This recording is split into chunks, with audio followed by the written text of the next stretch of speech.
Good afternoon, live from Toronto on the GBKM Network. This is the Chat Up Show, the show where we chat about everything to do with popular culture.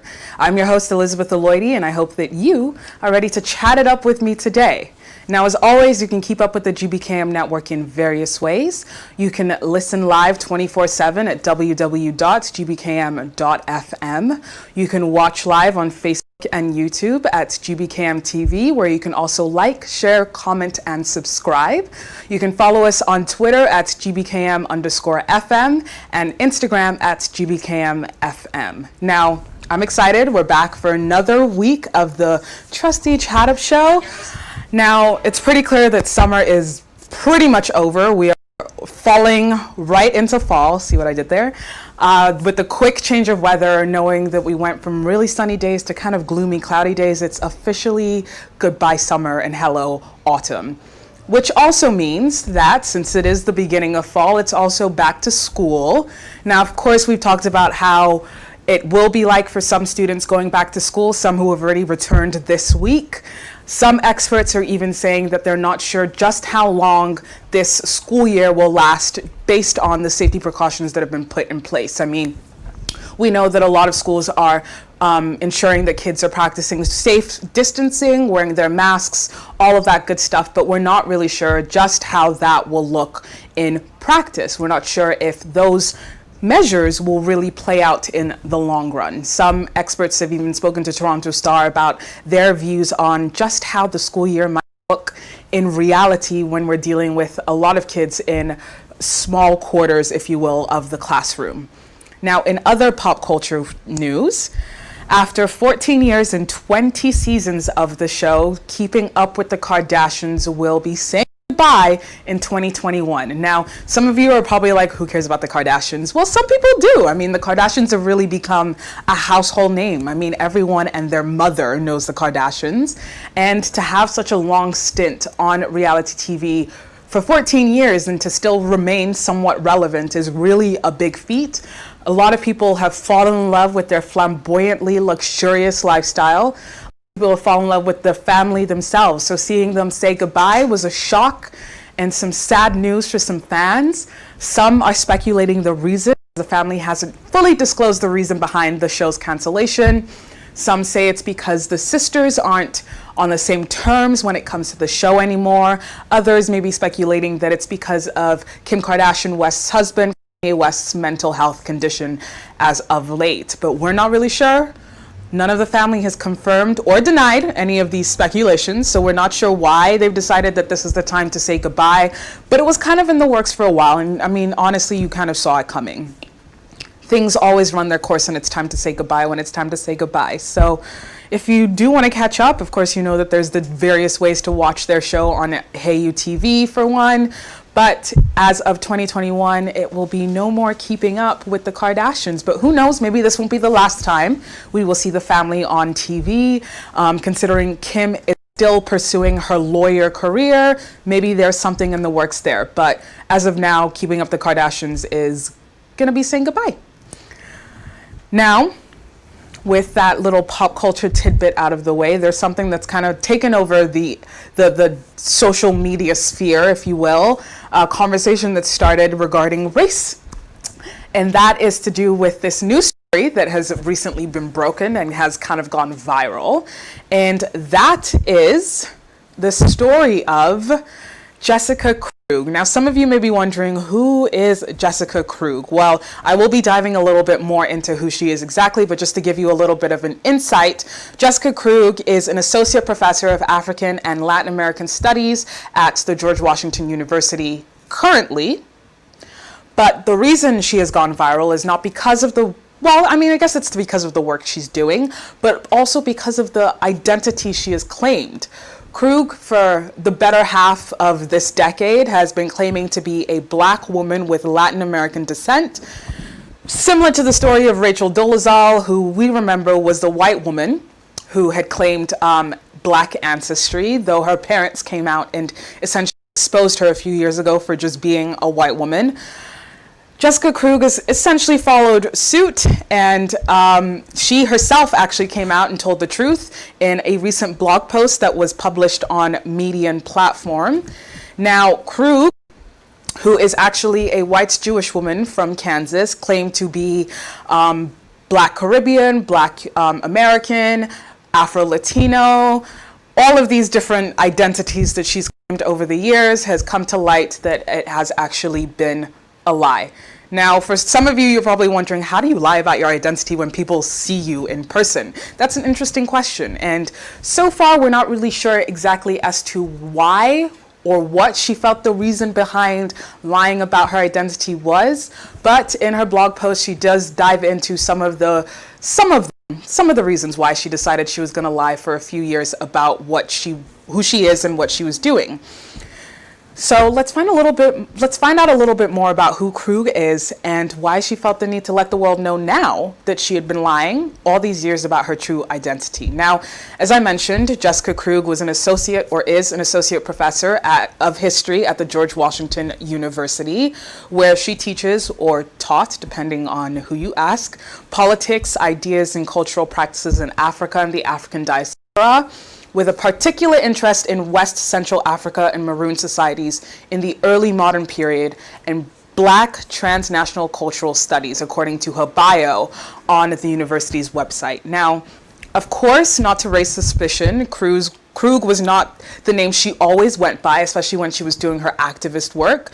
She adopted the pseudonym last surname of La Bombalera, just for authenticity of her claimed heritage. I guess she wanted to go with this new surname so people won't raise eyebrows about what her actual ancestry is and what her heritage is. Now, Krug is also an author. She is the author of Fugitive Modernities, Kishama and the Politics of Freedom, which basically studies the Kishama people of Angola and within the diaspora, especially in Brazil, which are places she claimed her, I guess, family came from. Now, the book was also a finalist for the Frederick Douglass Prize and the Harriet Tubman Prize, which are both historically awarded to African American academics. So, it's interesting that a white woman, clearly as you can see from the image, had decided that she was going to take on this identity of a Black Latin American woman, and in all of her work, that is how she continued. That's how she taught. That's how she identified herself as. That's how she spoke about herself and her history, and spoke about her interest and love, I guess, or passion rather, for African and Latin American culture. She actually also received financial support from the Schoenberg Center for Research in Black Culture to help fund for the project of this book, which again would usually go to Black American academics or writers and authors. So I just want you guys to all keep these little tidbits of information in mind as we continue diving into this, I guess, identity crisis of Jessica Krug. Now, according to The Guardian, in the acknowledgments of her book, Fugitive Modernities, she thanked, quote, "my ancestors, unknown, unnamed, who bled life into a future they had no reason to believe could or should exist. Those whose names I could not say for their own safety, whether in my barrio," which is the Spanish word for neighborhood, in Angola or in Brazil. So she's really taking on this identity as a Black Afro-Latina woman. And you know, who has the right to question her about her identity? I mean, she's saying this is who she is. You can take it for face value, right? Because this is how she's presenting herself. Now, Krug's additional studies also focus on African American history and Latin America. And according to Krug, her main focus has been in advocacies on behalf of people of color, as well as in anti-gentrification activism. So a lot of the work she's doing is for the community, with the community in mind, at least in the back of her mind of some sort. So some part of me as a Black woman wants to, kind of give her props for speaking up about issues that normally may not be spoken about in academia. But then another half is like, why is she lying about her identity? There's literally no need for it. As someone who studied African studies in university, majority of my professors were Caucasian. They were just as passionate about the history and teaching the culture as anyone else So why did she feel the need to lie about her identity to continue working in these spaces? Maybe it was a feeling of imposter syndrome. Maybe it was something else. And she does dive into some of this in her blog post, but I just want to give you a little bit more about her work history as well. She's also been published. Some of her essays have been published in Essence, as we know is a historically Black magazine. And at the race exploring website, Race Baiter, she's had some works published on that website, and for all of these years, she's kept her secret until this month when she finally felt it was time to share her truth in this blog post that was posted on the Medium platform. So we're going to try and piece together a little bit of her story to try and kind of understand where she was coming from. I mean, honestly, it sounds a little ridiculous that someone in this day and age would still be lying about their identity when we have all of this technology to really just pull up anyone's past. We could find as much information at our fingertips now. So to think that she spent all of this time and a big chunk of her career lying about her identity, and it was only now that she came forward, seems a little hard to believe, but I guess that's what happened. So Krug actually grew up in the suburbs of Kansas City as a white Jewish woman, and later attended the University of Kansas, still as a white Jewish woman. And then in 2012, she received her PhD from the University of Wisconsin-Madison in similar studies as the one she's teaching right now. So how and why did she cook up this lie about herself? So how she did it, she just said and claimed that she was of Afro-Latina descent. She just said it. She just said it. And then she also added the surname, the pseudonym La Bombelera, to, I guess, add to her cultural flair, if you will. But it's just interesting to think that this is something she was able to come up with and continue for all these years. I mean, we know for at least a decade, this was the identity she chose to go by. So a few questions, a few red flags raising, as in how? How are you able to keep this lie up for so long? I'm sure there were people throughout her career who had maybe raised an eyebrow, maybe wondered about the authenticity of her identity, maybe questioned her a little bit. But she still managed to, for the most part, stay under the radar, even though she was up for these great awards and prizes. She received funding and grants that would go historically to Black American scholars. So she was able to kind of pass under the radar for a few years. Now, according to her, this lie was due to mental health issues. And in her blog post, she wrote, quote, "To say that I clearly have been battling some unaddressed mental health demons for my entire life as both an adult and child is obvious. Mental health issues likely explain why I assumed a false identity initially as a youth and why I continued and developed it for so long. The mental health professionals from whom I have been so belatedly seeking help assure me that this is a common response to some of the severe trauma that marked my early childhood and teen years." Now, she wrote this in her blog post. She doesn't really dive into what kind of trauma she experienced in her childhood. And honestly, it's none of my business for her to find out what kind of trauma she went through. That is for her to say and share in her own time when she feels comfortable. Maybe we'll get another blog post in a few years. But to blame all of this just on some trauma she may have experienced in her childhood just seems a little too far-fetched. And she herself even admits that she can't fully place the blame on mental health issues, saying in her blog post that, "But mental health issues will never, neither explain nor justify, neither condone nor excuse that, in spite of knowing and regularly critiquing any and every non-Black person who appropriates from Black people, my false identity was crafted entirely from the Black fabric of Black lives, that I claimed belonging with living people and ancestors, to whom and for whom my being is always a threat at best and a death sentence at worst." Now, those are some pretty strong words. That's a pretty strong statement, saying that her existence is a threat at best and a death sentence at worst. Now, this is like another level of Karening than I've ever seen in my life.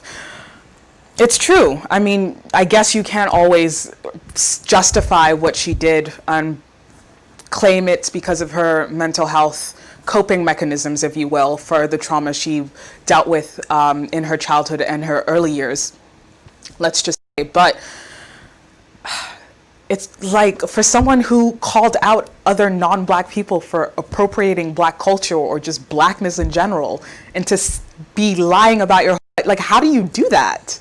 How does that work, really? How does it make sense in your head that you know that you yourself are appropriating this culture, claiming it as your own when you know that it's not? There's really, it seems there's no feasible reason. As I mentioned, there are a lot of African and even Latin American historians who are not of that heritage, who are just interested in the culture, have studied it, have taken the time to really go through and study the depths of the cultures and the history of the various nations and the diasporas, and how the slave trade had influenced the mixtures of cultures and whatnot. But then to take it a step further and to lie about your identity to make it seem more plausible for your passion, like, you don't need to be Black to be passionate about Black issues. You just need to be human. So I will agree with her in saying that claiming these lines was a threat to other actual Black and Latin American academics especially, but also just to those communities at large, because she's taking up space, claiming to be something that she's not. And it's almost like she's removing that opportunity from people who are part of this community and have been their whole lives. Like, they didn't just wake up and decide that all of a sudden today they're going to be Black. So how exactly has she posed a threat, and which identities has she used in her tenure as a fake Black woman? Let's dive into that, shall we? So, Krug began her blog post with these words: "For the better part of my adult life, every move I've made, every relationship I've formed has been rooted in the napalm toxic soil of lies." Whoa. That alone almost made me want to exit the page, because I was like, what is this woman talking about? This just sounds crazy. This sounds ludicrous. But the more you go into it and the more you read her words, she then continues to say, "To an escalating degree over my adult life, I have eschewed my lived experience as a white Jewish child in suburban Kansas City under various assumed identities within a Blackness that I had no right to claim. First, North African Blackness, then US-rooted Blackness, then Caribbean-rooted Bronx Blackness." So those are the three different types of Black, I guess you could say, that she assumed during her time lying about her identity, essentially. She then goes on and continues saying, "I have not only claimed these identities as my own when I had absolutely no right to do so," correct, "when doing so is the very epitome of violence, of thievery and appropriation, of the myriad ways in which non-Black people continue to use and abuse Black identities and culture. But I've formed intimate relationships with loving, compassionate people who have trusted and cared for me when I have deserved neither trust nor caring." These are her words. So, I mean, I guess straight from the horse's mouth, I can't argue with her in that it is rather thieving, if you will, the thievery of it all, that she would take these cultures and claim them as her own. It still just seems a little preposterous and a little hard to believe that someone would continue such a lie, such a fabrication for so long, clearly for personal gain. I mean, what other reason would you be lying about your identity? I mean, it's one thing to move town, change your name, and maybe dye your hair, but it's another to completely take on a whole new identity, a whole new race as your own, because you just, felt like it? Now, this isn't to add on to her or like dump on her or to drag her, if you will. This is just asking questions that I feel like we need answers to. Like, what was the reason, apart from you trying to have coping mechanisms to deal with whatever childhood trauma Miss Krug was going through? What was the reason that you decided that this was the identity you were going to cling to? Maybe it was to fit in. Maybe it was a sense of familiarity. She also goes on to say in her blog post, "People have fought together with me and have fought for me. And my continued appropriation of a Black Caribbean identity is not only in the starkest terms wrong, unethical, immoral, anti-Black, and colonial, but it means that every step I've taken has gaslighted those whom I love." As I mentioned, there must have been a point during her tenure as a fake Black woman that someone may have approached her and been like, "Are you really who you say you are?"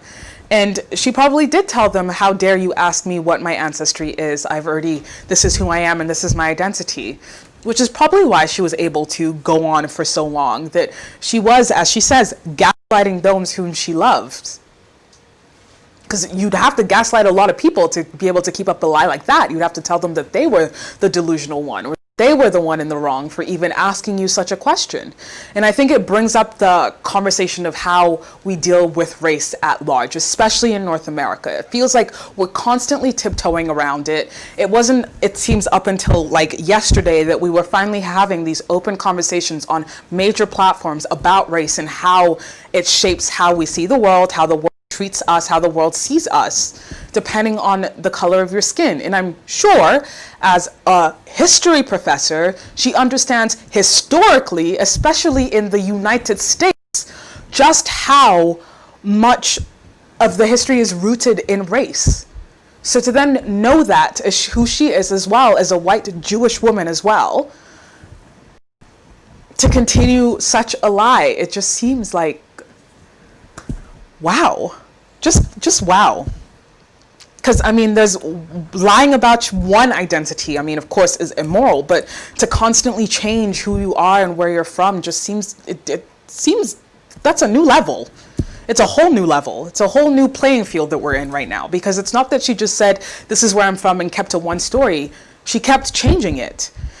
And since her blog post went viral last week, many of the people who have interacted and engaged with Krug have spoken out about who she represented herself to be in their presence. Writer Robert Jones Jr. alleged that Krug also assumed the name of Jess La Bomballera, as we mentioned before, to pose as an activist in Bronx. Just keep in mind, she was raised in the suburbs of Kansas City. So just remember that as I dive into this next bit. He tweeted in a since deleted tweet, "I am in a state of complete and utter shock and sadness. Jess La Bomballera, an activist whom I often deferred to and stepped aside and gave the mic to on this platform, just revealed that she is a white woman who is pretending to be black." I'm sure these are sentiments that a lot of people who have worked with her have felt, or who have also passed up the mic and given her a platform to share her activism have felt. Another person who spoke out was theoretical physicist Chanda Prescott Weinstein, who also tweeted that Jess Bomballera / Jess Krug had been awful to black women who'd interacted with her, saying that she questioned our love for and commitment to black people and blackness. The audacity is someone who is of the identity or part of the community would question others on what they're doing for their community, on whether they love their identity as much. Like, I'm just gonna say the audacity. The straight audacity. Now, journalist Ivy Annie also tweeted about her encounter with Krug, saying that I was introduced to her by a colleague who was being honored at the Frederick Douglass Book Prize ceremony this year. She went by Jess La Bomballera and said she was Puerto Rican. She asked me, again, another identity, Puerto Rican. She asked me what part of the Bronx I'm from. I said, by Bronx River Houses. And she said, me too. Now remember, she's actually from the suburbs of Kansas City. She's not from the project in the Bronx. She didn't grow up in the projects in the Bronx. She grew up in the suburbs of Kansas City. Another lie. So two lies in one encounter. Said she was Puerto Rican and that she grew up in the Bronx. She really didn't. And she really held on to this Bronx identity for a large part of her, I guess, career, if you will, as a black woman. Ivy Annie also went on to say, all I know is a lot of heavy hitters in academia vouched for her and stood next to her, and I feel bad for all the black and brown people she duped. Unfortunate. And it's true. There are a lot of people who got caught up in her lies. I'm sure that not everyone knew, of course, but I'm sure that there were people who had stood up for her and had said no and shut down any of the rumors that had come out before, claiming she wasn't who she said she was. I'm sure they had vouched for her and said that she was a great pillar of the academic world as a black woman, though she is not. Now, We know that it's not true that she grew up in anywhere near the Bronx Project because, as I said many times, and I will continue to reiterate, she grew up in the suburbs of Kansas City.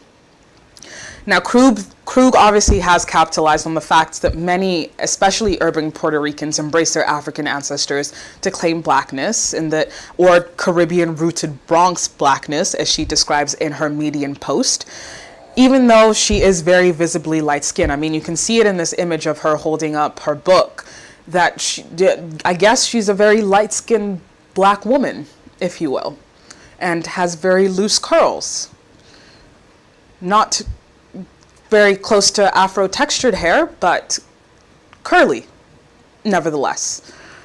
So with these ideas of identity and race, especially within the diaspora, especially with the history of this transatlantic slave trade, there's a lot of people who may have some ancestors who are of Afro descent in some way.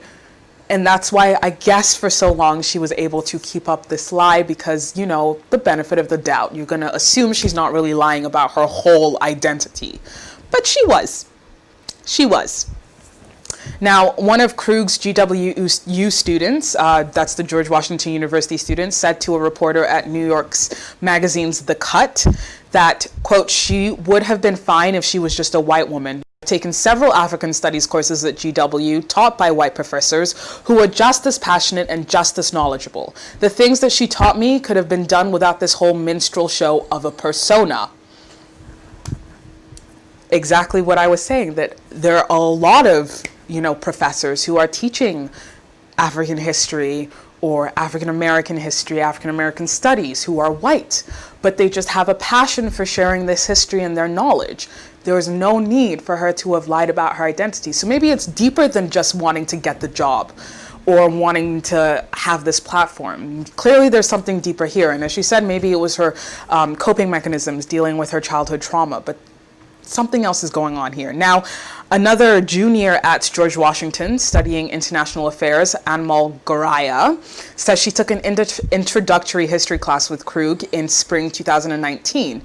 At the time, she said that Krug was one of her favorite professors, saying that she seemed like an energetic woman of color, being unapologetic about who she was, coming to class in heels, huge hoop earrings, and even leopard print, just being loud and proud she was.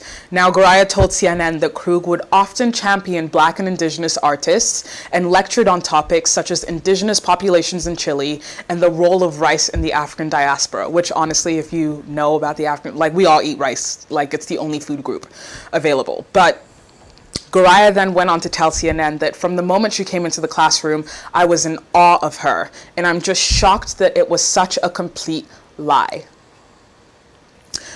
According to Goraya, Krug had told the class that she was from the Bronx, an identity she was proud of, and so proud, in fact, that she got into an argument with a student who had said that rap was invented in Brooklyn. So I guess another one of the New York borough wars, if you will. But this just shows that she was just so proud of her Bronx identity as an Afro-Latino woman, sharing all of her knowledge and her history and everything she's gathered in her experience as an Afro-Latino woman. Goraya said that she would also use a lot of Spanish words in her speech, which I mentioned in her acknowledgement, saying barrio, which is the Spanish word for neighborhood, instead of just saying the English word neighborhood, as English is her first language. She would also say plantanos of plantains, which we know plantanos is the Spanish word for plantains.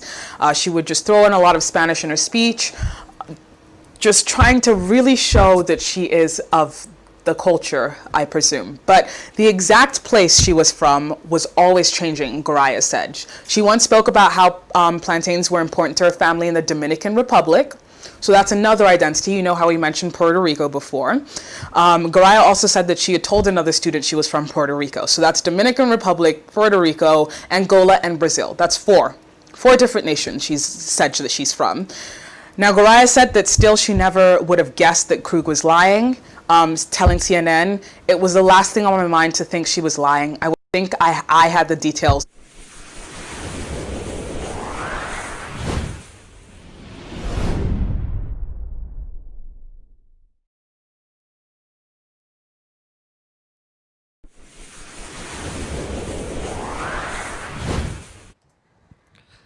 Good afternoon, good morning, ladies and gentlemen. Welcome to Kenny Bar's World Outreach. Right about now, it's about 6:34 in the PM EST. We want to apologize for the 4 minutes delay due to technical issues. We had the minister already here, but we had some technical issues, and we are here now. If you're just joining us and you haven't seen our promo, all our posts on all our blog and social media posts and so on, we are going to be having a special brother, a special person in the studio with us today, a man that has made the entire black race proud. Ladies and gentlemen, we have today, via our video feed, the first black Nigerian Minister of Justice in ALBERTA, Minister Kaycee Madu. How are you doing today? How is everything, sir? And thank you for joining us. Thank you so much, Kenny. It Are is you there, sir? How are always you doing today? Can you hear me? my. I can hear you. Can you hear me? Go ahead, sir. How are you Kenny, doing can you? today? I would like you to personally introduce yourself to our people at home. I'm sure I did it. I did some introduction, but I'm very positive that I was not able to really go into the nitty gritty because you have a lot of accolades beneath your belt. Go ahead, sir. Kenny, can you hear me? Can you hear me? Go ahead. I can Oh, hear you. perfect. So thank you so much, Kenny. Always a pleasure to be able to join you to speak to your audience all over the world. You are correct. My name is Kaycee Madu. I am the Minister of Justice and Solicitor General for the province of Alberta, and you are correct also that I am the first Black Canadian Minister of Justice in the history of this country. I am also the member of the legislature of Edmonton Southwest in our province of Alberta. And prior to my appointment as the Minister of Justice and Solicitor General, I was the Minister of Municipal Affairs. And I also like to add, Kenny, to you for your audience that as my role as the Minister of Justice, I am also the Provincial Secretary and the keeper of our province's Great Seal. Thank you very much, sir. That was very eloquent, sir.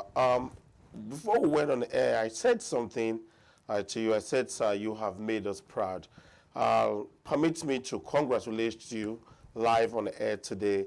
A lot of us have worldwide read into your bio. I won't even go into your bio, how you can move to Canada, how you have gone this far. And by the way, this is the second time you are on GBKM Network. Thank you very much for taking the time once again. I would like to go into the journey once you are in Canada, sir, because you are an inspiration. You are one of those that everybody at home, politically and otherwise, are looking into. How was the journey upon arrival in Canada, sir? You know, Kenny, I think this is a topic that you and I have talked a little bit before. There is no question that the journey to Canada was not an easy one.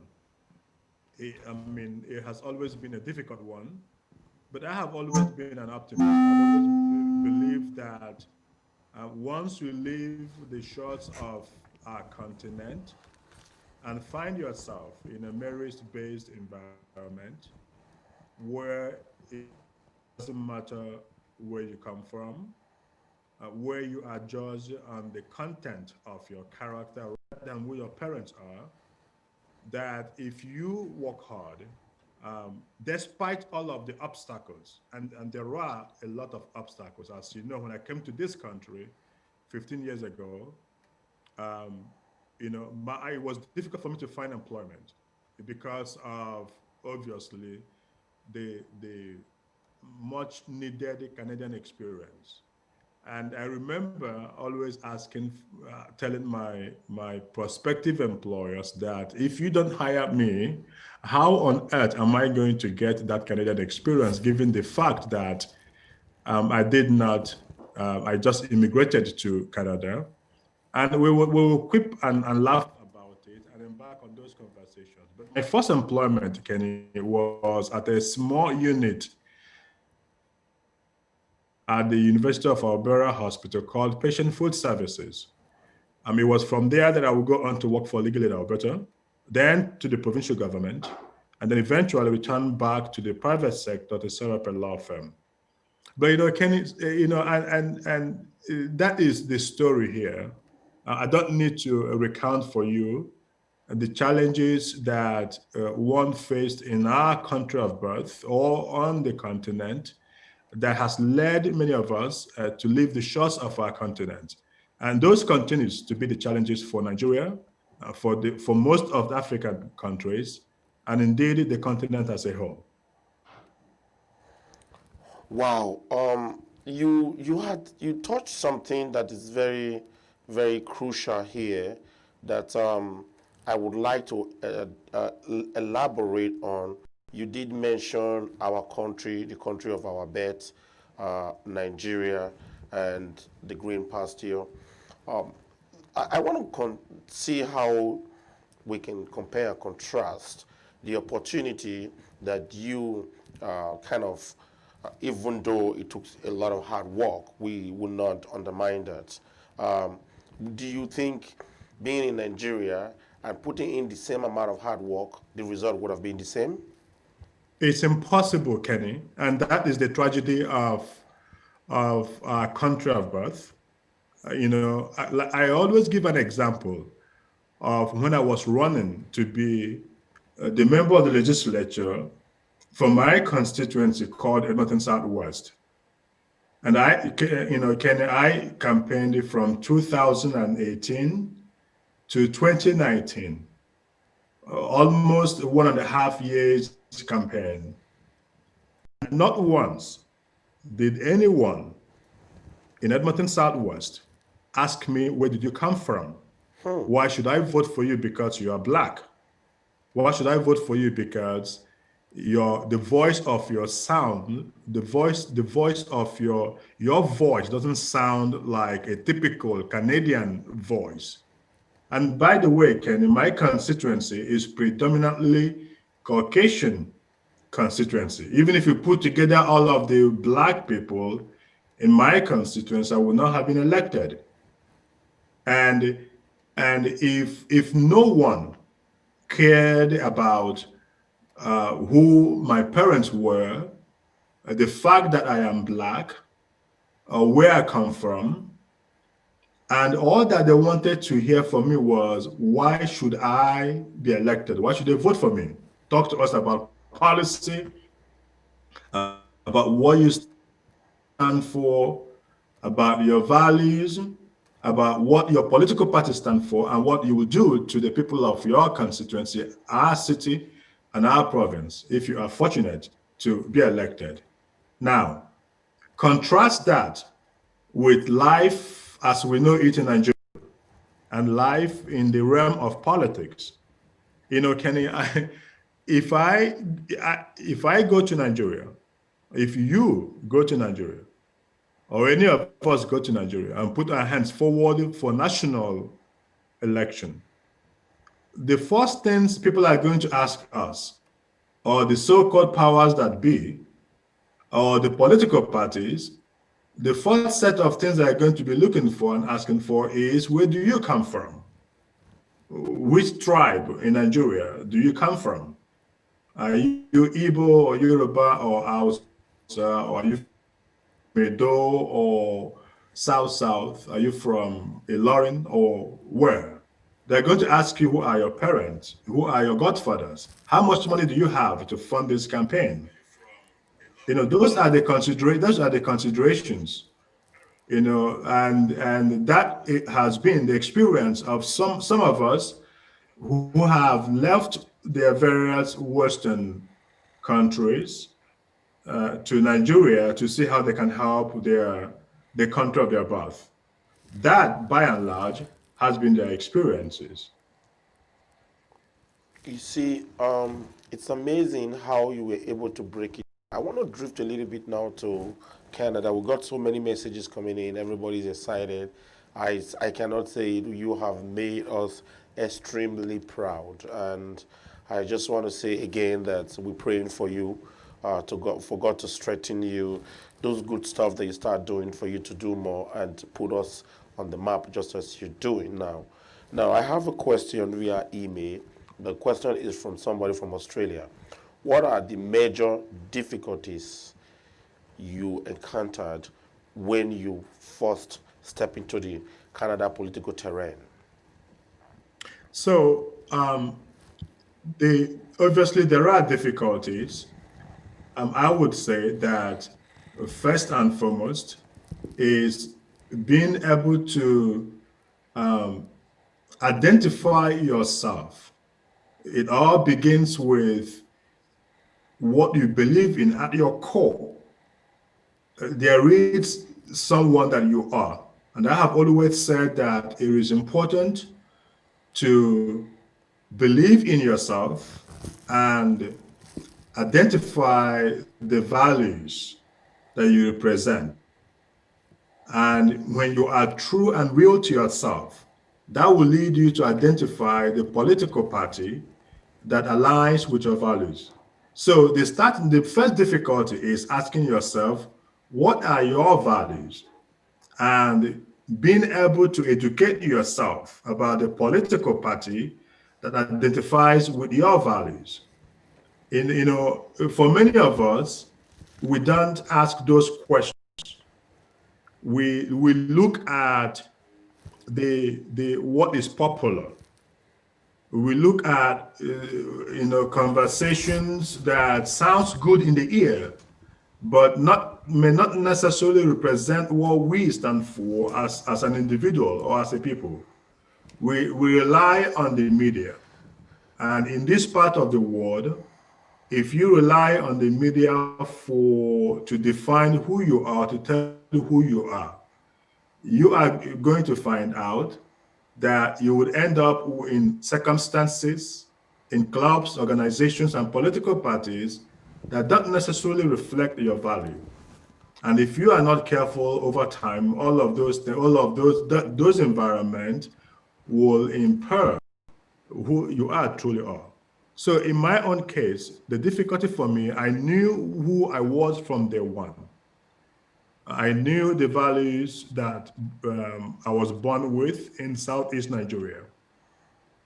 I knew the struggle that I have gone through.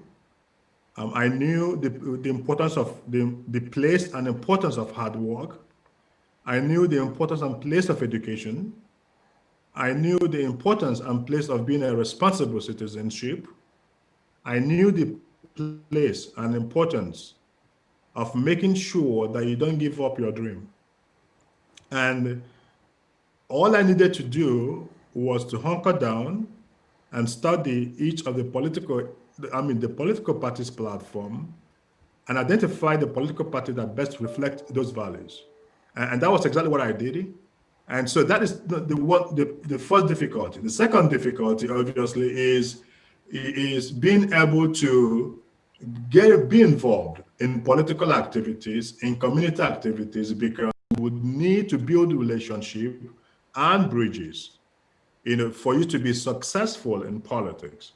So, and you have to have that broad forward-thinking mind, to be able to, pay your dues, register with a political party, attend political party events and conventions, and all of those things. That is the only way, you'll be known within political circles that you are someone who is willing to give his time and resources in the things that you believe in. Lastly, obviously, is being able to, convince your colleagues or in politics, your friends in politics, of the fact that you've got what it takes, you've got something to offer, and got what it takes, the capacity, and got the network, and obviously the right values, to be able to get their support. These are on the face value, they may seem simple or simplistic, but it requires a lot of work. And so that discipline to be able to pay the the price. That time, time is everything. You have to make out the time to deal with issues like that, to be able to volunteer in your community, in your church, in your temple, in the synagogue, in the mosque, and in your various, ethnic or cultural communities.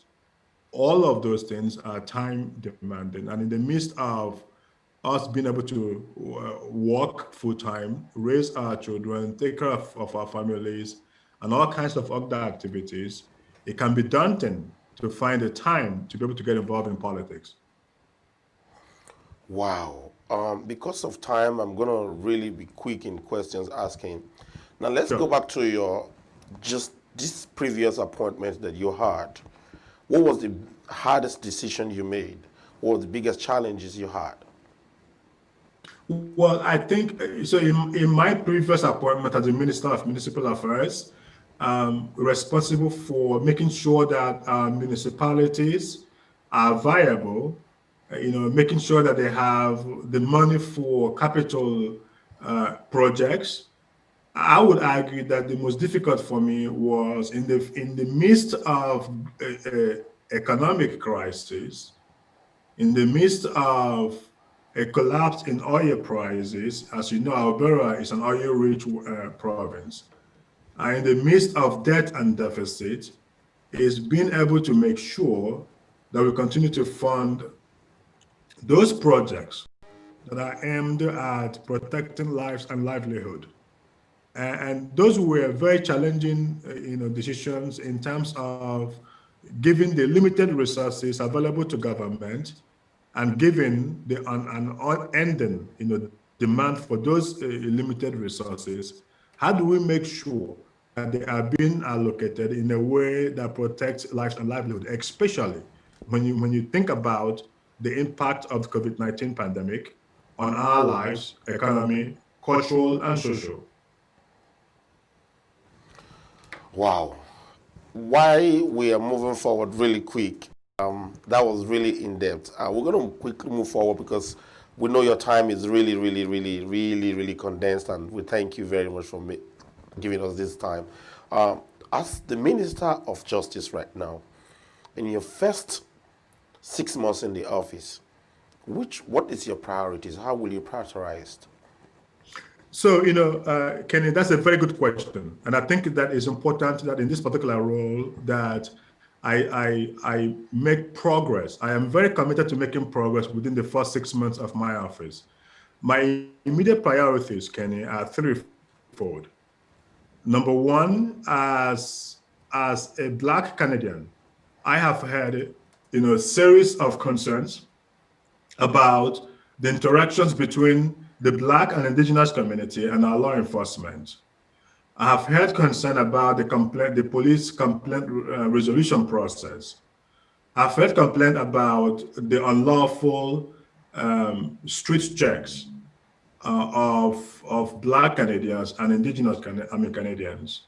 So all of those things I am committed to fixing between now and the next 6 months. I do not believe that our justice system and our administration of justice and the interactions between police and minority people should be dependent on where they come from or the color of their skin or what they look like. So I am committed in taking bold steps to end all of those practices so that every single Albertan who is in this province have the same treatment that respect their human dignity and makes them equal before and under the law. Number two, as Kenny, as you know, we have in Alberta here a lot of issues that we need to deal with the federal government. Our citizens are telling us that they're not getting a fair deal from the federal government. And as Minister of Justice, the quest for fair deal within the Confederation, is partly falls on my shoulders. So as a government, I am going to be taking a major role as Minister of Justice to make sure that the federal government understand that they have to listen to the concerns of our citizens and come to table to negotiate with us to solve those problems. Finally, number three, it's very important for me to make sure that I have said that unless our courtrooms reflect today's Alberta, unless our courtroom reflect today's Canada, it will be difficult for certain segment of our population to have a buy-in and confidence in our justice system. So I have said that it is important to me to appoint judges that looks like you and I to our court.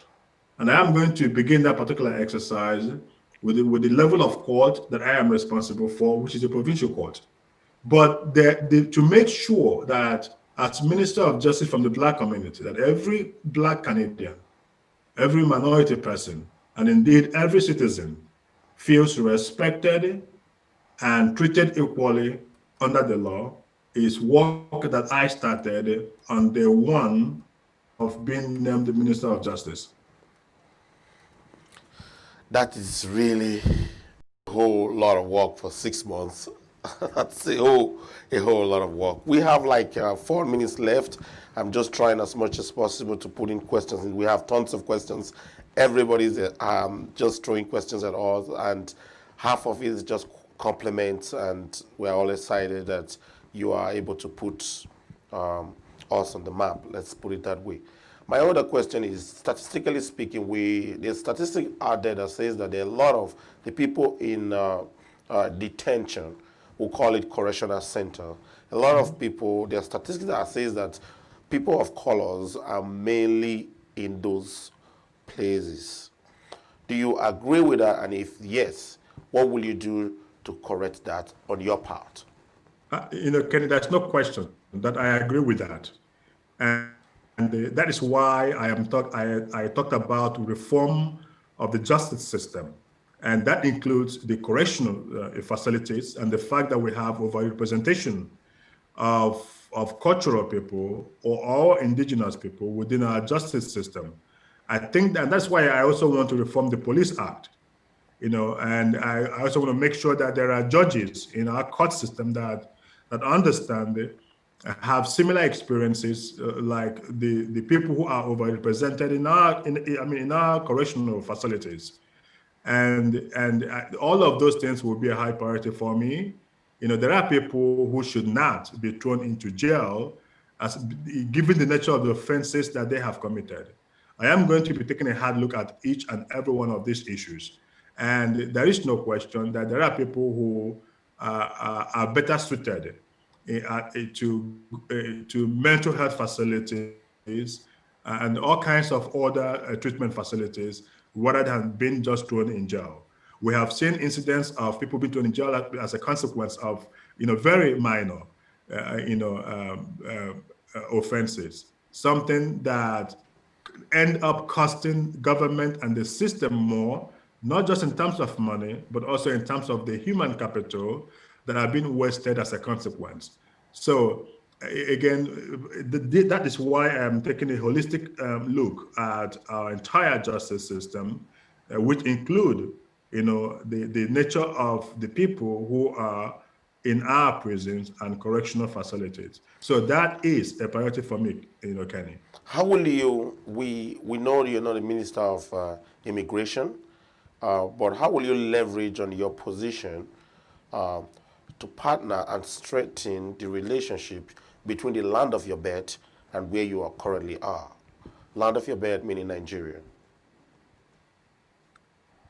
So, Kenny, and that is why I will be at appropriate time, and anytime I have the opportunity to speak, that I push the government in our land of birth to understand that in order to work with the West, there are certain norms and expectations.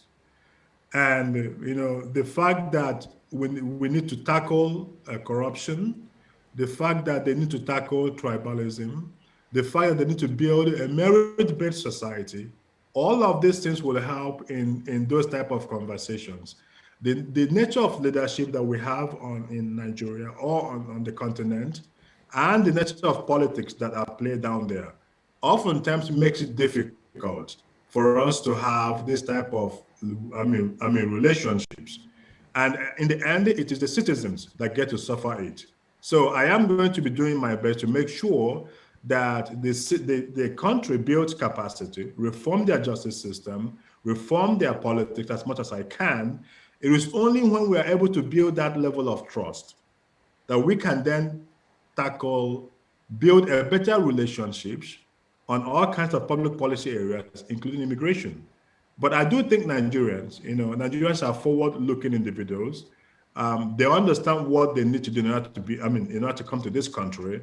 And this country has been welcoming immigrants since from day one. I want to make sure that we continue to do that, and we open pathways, to be able to make it easier, for people from Nigeria, those of them who want to come to Canada, to come to this country and achieve their God-given potential. So those are some of the things that I look forward to working with the Nigerian government.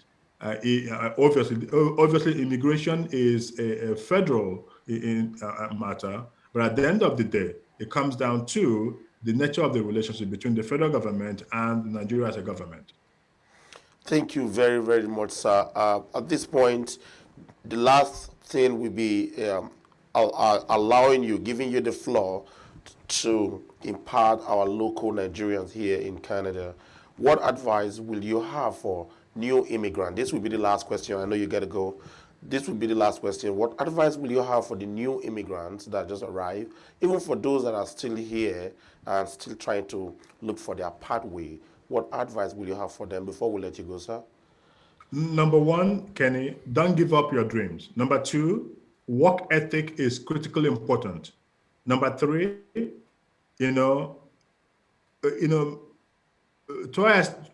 let's make ourselves responsible citizens.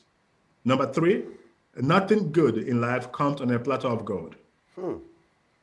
Build ourselves, build capacity, educate yourself, and adopt a worldview that allows you to build relationships, build bridges, and work in your communities.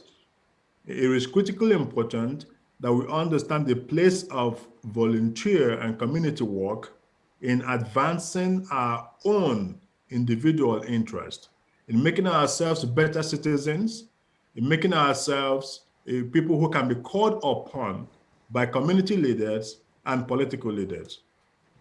Wow. On this note, sir, I want to say a very big thank you. Thank you for your time. Hopefully, when you come to Toronto, we'll get to see you again. Thank you for making it to this station the second time. Thank you, thank you. We are definitely proud of you, sir. Thank you for all you're doing, and we pray that God should protect you and guide you through in all your daily endeavors. Thank you so much, Kenny. Happy to be here. And please, my best wishes to all your viewers. Thank you, sir. Thank you very much.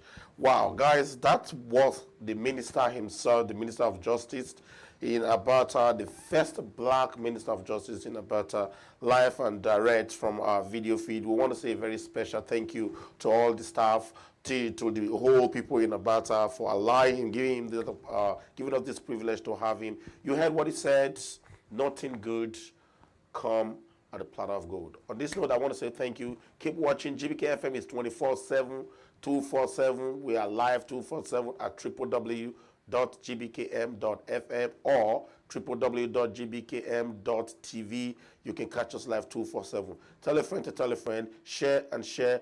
We are still on. Don't go nowhere. We'll see you on the other side. God bless you. Do you know who you are? What is your name?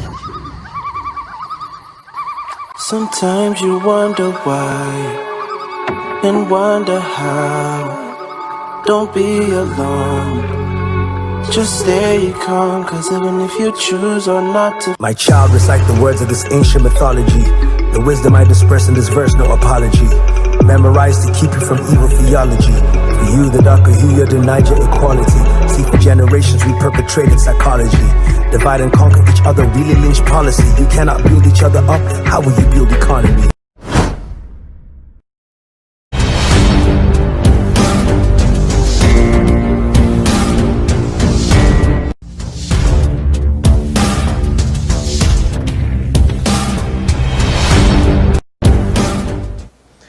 Hello. Welcome once again. You are on the Spotlight Show. I am your host. My name is Napoleon Ogbole. I'm very happy to spend this evening with you. And because we are live right now online, we have viewers from across the globe. So please, good morning, good afternoon, good evening, wherever you are, wherever you may be watching us live, from your homes, from your car, from your mobile devices. We're very happy to have you. Today's episode is going to be very interesting. It's something that is very, very dear to my heart and yours as well. We people of African descent, it's about time that we take control of our own narrative. So I want to thank you once again. And please, if you have friends and family, tell them about the show, invite them, share. And remember, we are live right now on YouTube, on our network. And GBKM TV is our YouTube channel. You can find us on YouTube and Facebook and also Instagram. Instagram is at GBKM FM. So please, you can also check out our network. We are coming to you, to your homes, to your phone, to your tablets, live from the city of Toronto, from the GBKM studio. So thank you once again for joining us.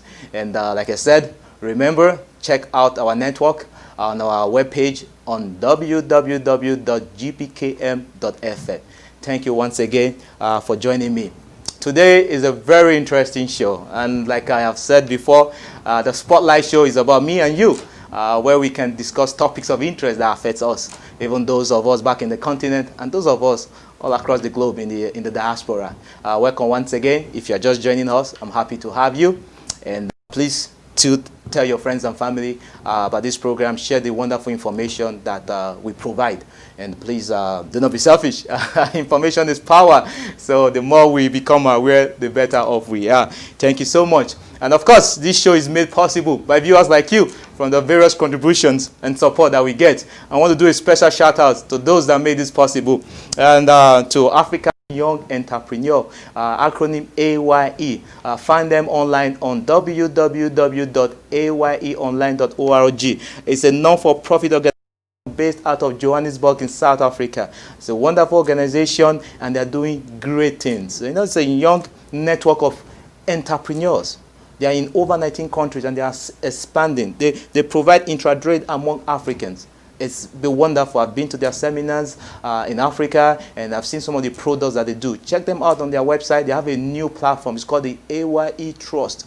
Beautiful. Okay. And not only that, we have Imani's Place. Imani's Place is a wonderful shelter, like I said.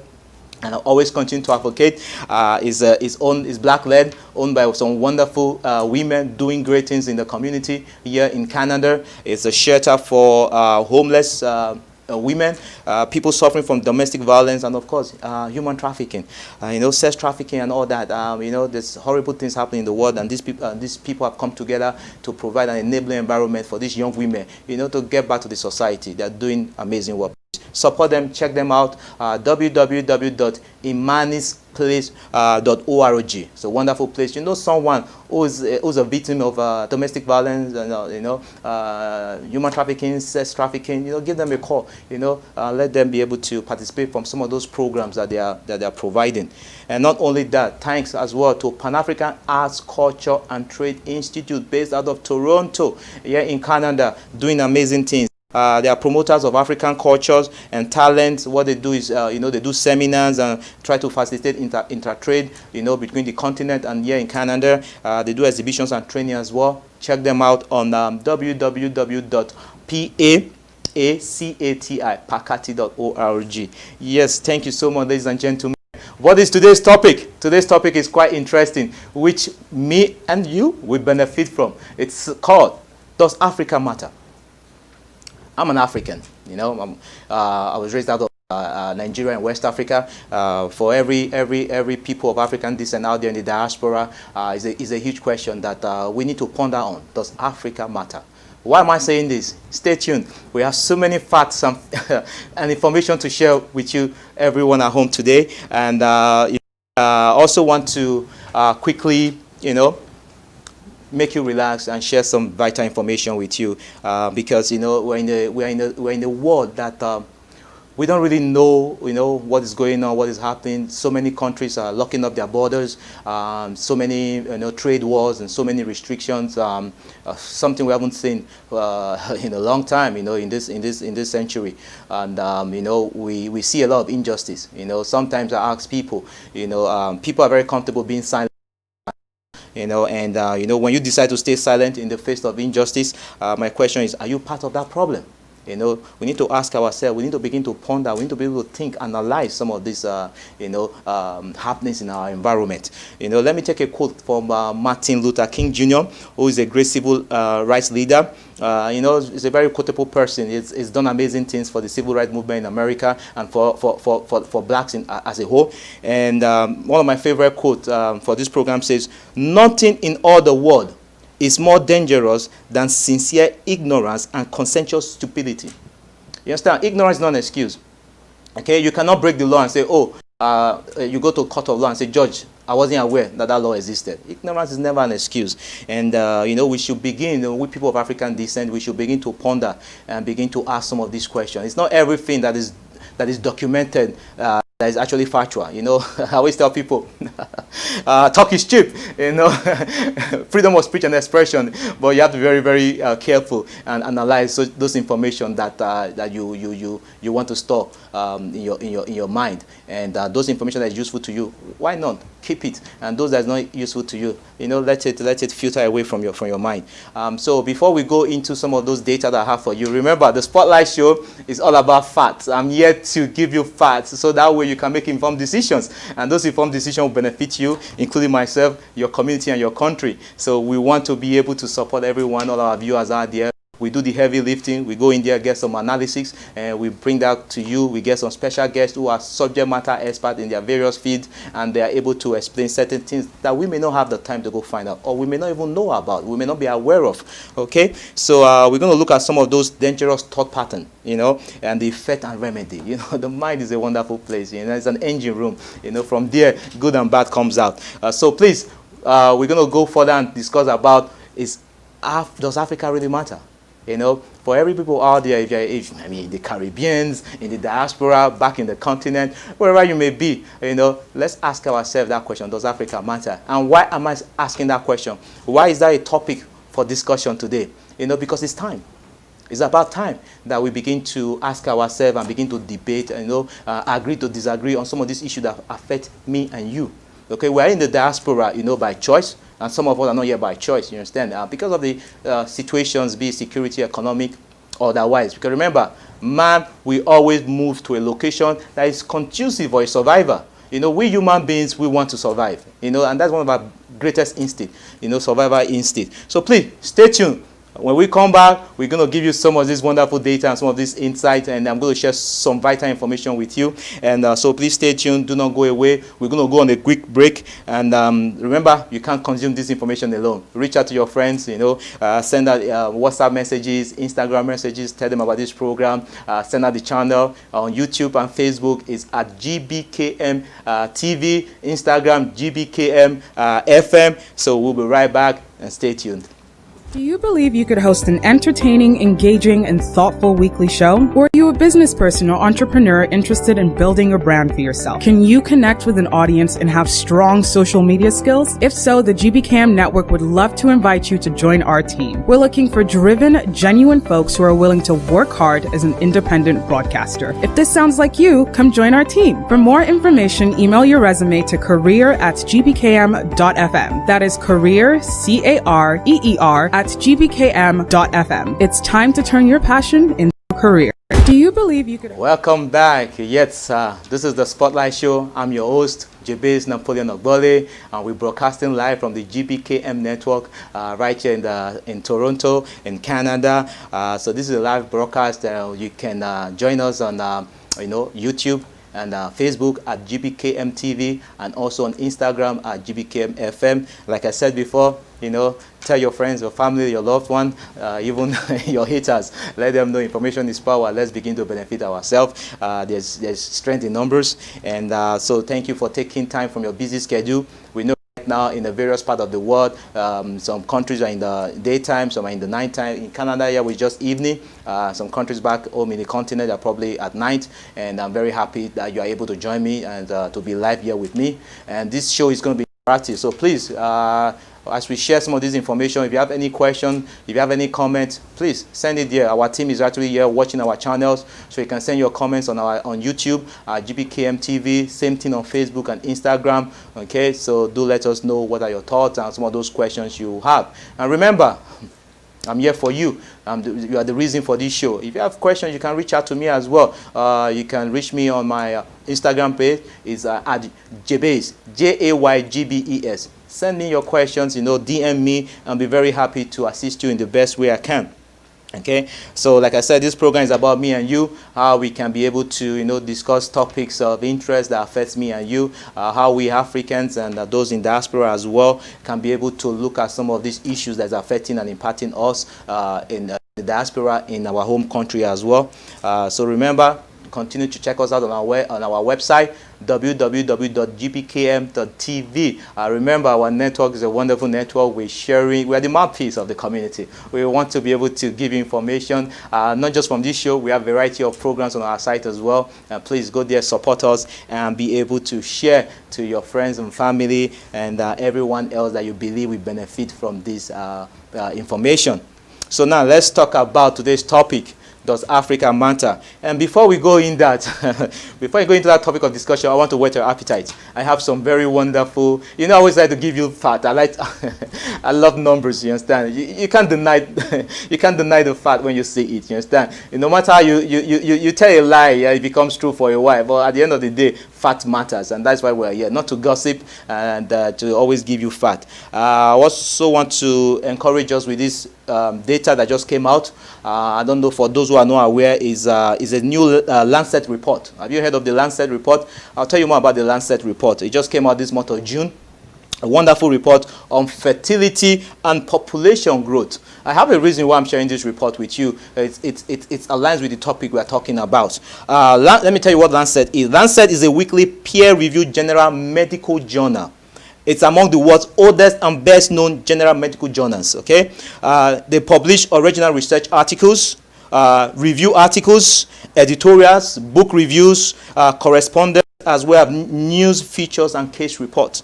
Okay, so this new report is on fertility, mortality, migration, and population scenarios for 195 countries. Well, let's say 195 countries. That's the entire countries in the world.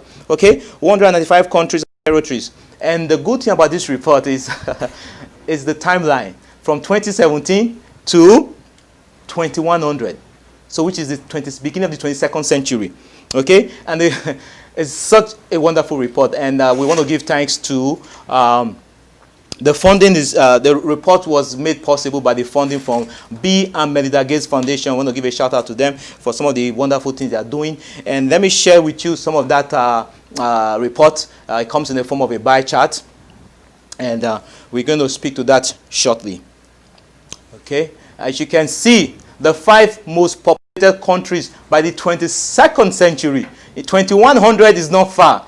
People may look and say, oh, 2100, that is a long time away. No, if you do your math right, that is about 80 years from today. Okay, so in the next 80 years, we all know definitely that Africa was leading in terms of population boom. And we always thought this is going to happen within the next 30 years. But Lancet report came back with this wonderful study, and they said, no, the 5 most populated countries in the 22nd century is going to start with India. Okay, over 1 billion. Then secondly, it's going to follow by an African country, Nigeria.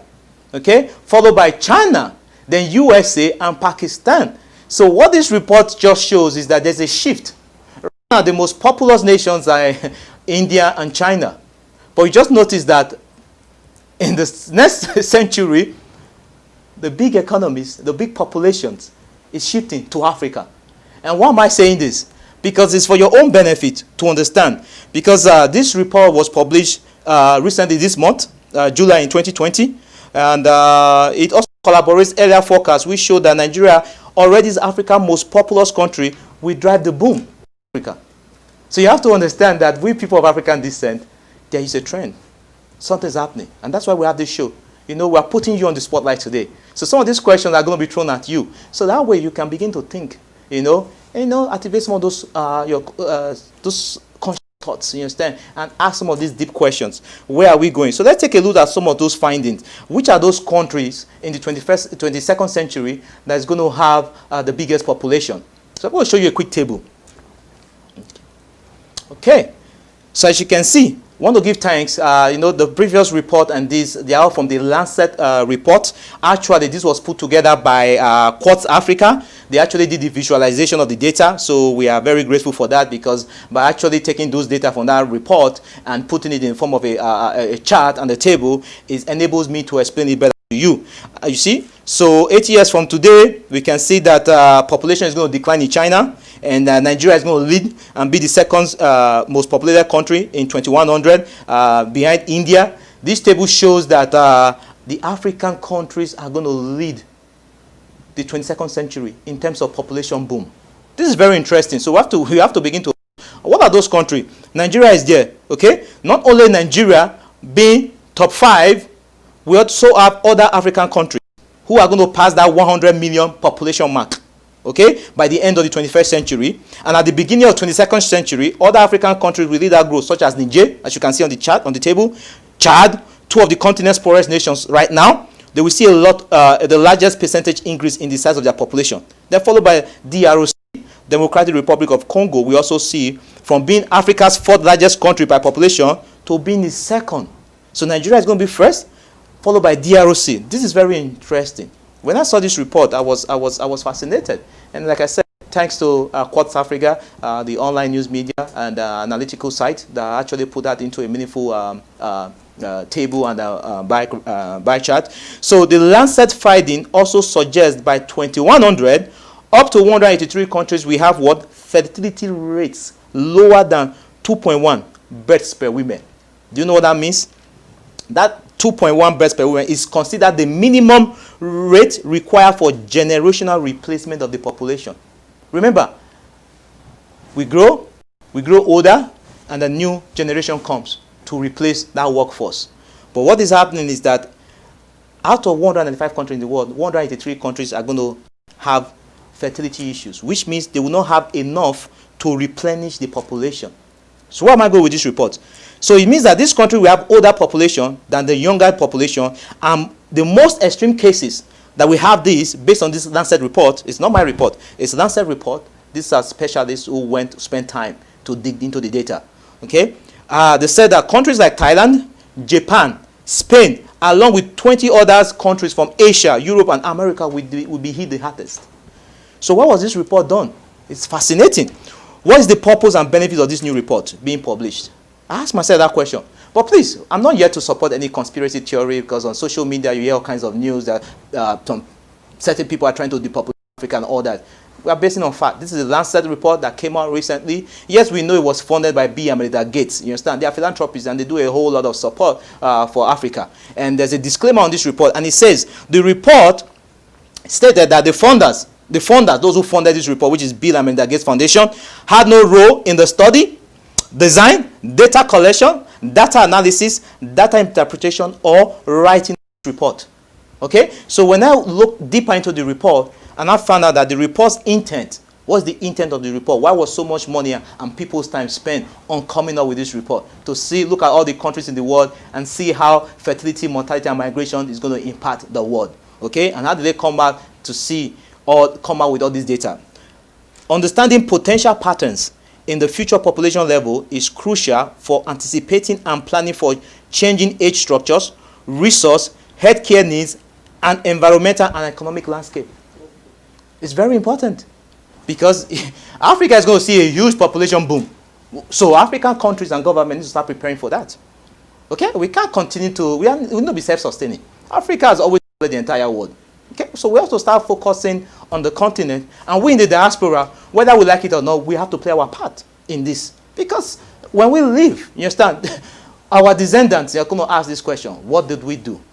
Okay? We need to make the world a better place. It's our moral obligation. So it goes further to emphasize the Lancet report. Say, changing population size and age structure might have profound economic, social, geopolitical impasse in many countries. Okay? What is the interpretation of this finding? There's so many numbers and so many analyses and so many data in this report. The interpretation, okay, summary of the report suggests that continued trends in female education attainment. So women are becoming more educated, okay, in the Western world. Access to contraception, birth control pills. We hasten the decline in fertility and slow population growth. Okay, a sustained total fertility rate, it's called TFR, total fertility rate, lower than the replacement level in many countries, including China and India, would have economic, social, environmental, and geopolitical consequence. There's going to be a shift in power. Okay? And one thing that was fascinating in this report was the recommendation. The recommendation says policy options to adapt to continue low fertility while sustaining and enhancing female reproductive health will be crucial in years to come. So I'm wondering, if there's population boom in Africa, there's decline in population in many of the Western civilized worlds, so to speak. Why are we talking about low fertility and being crucial? You understand? We would think that we should push for, replenishment. So as the older generations, get older and then, leave the earth, the younger population coming to replenish that.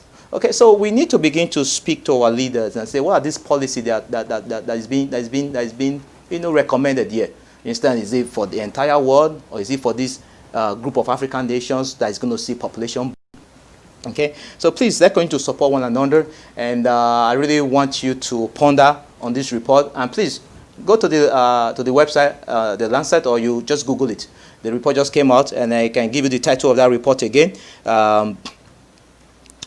It's fertility, mortality, migration, and population scenarios for 195 countries. So go to the Lancet website, and you see that new report. Okay, guys. So what do you think? With all those data I just threw at you. So please do not be overwhelmed with those information. I'm not here to support any conspiracy theory. This is what the report came out with, and these are some of the recommendations and suggestions. And so please, we know that if we're going to see population boom, we need to be able to sustain that growth. Okay, this earth is big enough for everybody. We understand that fact. You understand? Because with the way with the medical and technological advancement, you understand, we have longevity now in terms of our lifespan, and as a result of that, people live longer. And obviously, many nations in the world that used to have fertility issues, like in Africa, no longer have that issue now. Maybe it's God, maybe it's advancement in health, or maybe it's just that people want more kids. I don't know, but it shows that Africa is going to lead the population boom in the 21st century, which means in the 22nd century, 2100. So which means that these nations begin to think of how to enable infrastructures and develop their human resources, have more capacity and opportunities for these people. Otherwise, the burden is going to be too much on them. And this is why some of these recommendations are being thought about, controlling fertility. I think controlling fertility may be an option, but I personally think that there are so many other options that we can consider. China is not as big as the whole of Africa, and they are over 1 billion, and they have been able to control that for a while now, and they're not doing bad. So I think that Africans can do better as well. And always, let's go back to the topic of today. Does Africa matter? It's very important that, sometimes we have so much division amongst ourselves, which is very, very painful. And I hear people talk about, different things about how the Chinese or South Asians, Italians and Jews and Russians are able to, cooperate and create wealth. And whereas in the black community, it's always division and negativity and all that. But one thing you have to realize that this nation that you compare with, they are one country. Africa is not one. Black. I always tell people, color of your skin is not your nationality. Okay. So when you talk about blacks are not cooperating or fighting, no. We're not one country. We don't have a common language. One thing that these countries have, you know, the Asians, the Russians, the Jews, is, you know, it's cohesiveness. You know, they're cohesive. You understand? They have a common language. You understand? They are one country. They have policies that is applicable to that geographic location for the development of that. But when we talk about black, we talk about black as if it's a country. It's not a country. You understand? Africa is made up of so many countries. Apart from Africa, we have blacks in the diaspora, and apart from that, we have the Caribbeans as well. So please, guys, we need to begin to be our brothers' keepers and look for ways to encourage ourselves, develop ourselves, create opportunities for one another. And I want to say thank you so far for watching, and I want to share a video with you because I need to pose this question to you. This video is about 4 minutes long. Let's watch. Some of you may have seen it. For those who haven't seen it, you know, let's take a look at this video, and I'm going to give you context to this video as well. So we're going to play that video quickly, and let me see your reaction. Studied everywhere we have been liberated, whether or not we were able to liberate ourselves from our own bondage. And it's a deep question. So study us as a people. This is not a criticism, it's a reflection. If you differ, I'm happy to share perspectives. But study us as a people. You notice that everywhere where we are in bondage, we are phenomenal at fighting for our liberation. Once we've received it, something goes wrong. And the mindset is pervasive. And it's pervasive, it's invasive, it's insidious. It's like a virus. And if you try and remove, you know, once a virus takes over a cell, it multiplies. And so the reason you can't remove the virus is the only way to kill it is to kill the host. That's where we are. So when a person amongst us does something, rather than celebrate, we ridicule. Rather than collaborate, we compete. Rather than support, we sabotage. I thought long and hard about why is this? Like, it's been bugging me. And then I realized something, that whether it was apartheid, colonization, the Jim Crow laws in the US, all of those systems of oppression had one singularity in communication. They said to black people, only one. That's it. So in slavery days, there was only one house nigger. The rest of y'all worked in the field. When we negotiated for our South Africa, there was only Mandela at Codesa. All the other political parties had to sit and watch the ANC. When we got our liberation, there was only one Cyril at the board. Only one. So when a black person makes it, the rest of us go, shit, he's taken the seat. That's why we practice crabs in a bucket. Go, the only way I get that seat is if I'm tatu vosing legala. We don't think multiplier. Make sense? So he's going, I want to make a supercar. Nobody's going, how do I make tires for a supercar? We all go, shit, now he's done it. I'm telling guys, this is my most honest reflection on, and I've thought about, do I make it do I share it on social media? I was just like, the time will come. This has felt right as the time. People will see this and I'll get slated for it, I'm sure. But I'm telling you now, I see it with me. The only people who attack are the people who want the seat. Here's what you're not seeing. I'm sitting where I'm sitting, and where I'm sitting, the system I'm fighting, if I get it right, opens for all of us. So, you know, it's the guy who fights Makosa. It's the guy who fights Tula Cindy. It's the guy who fights a Trevor Noah. What you don't recognize is what they are doing in their spaces makes it okay for us to be in those spaces. So don't fight Batu, fight Nike. Don't fight Makosa, fight Gucci. Do you get it? Like your mind, it's all wrong, guys. The mindset is this thing. Hey, man, we must be here. Man. You know.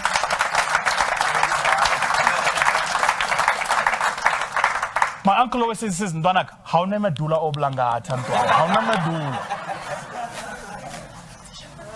Okay, cool. So the point I'm making, and so I don't want to get into the details of what happened in Venda, but let me put it to you this way. We got sabotaged. We went in, we got the land. I invested over 8 million rand building our hub. We went in local supplies. Everything in my hub was done by local people. The paving, the electrification, the fencing, everything. 8 million. Yes. So guys, what do you think about that video? That's quite, I just had to share with you.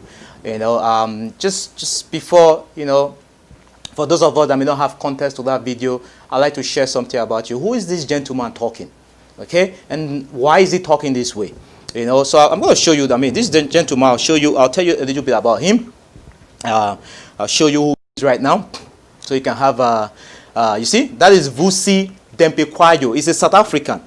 Okay, and he's one of the richest self-made millionaires at his age. He's made his fortunes in many ways. One of those is public speaking.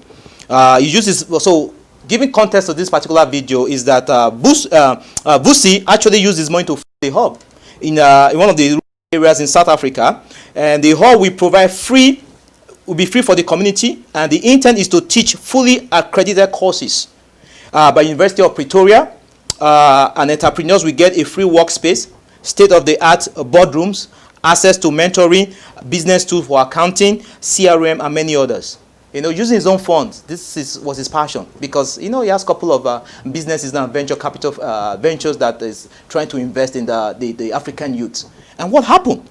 According to what he said in the video, so you can go back on YouTube and search for it, what happened is that even with his own funds, with his good intention, you know what happened?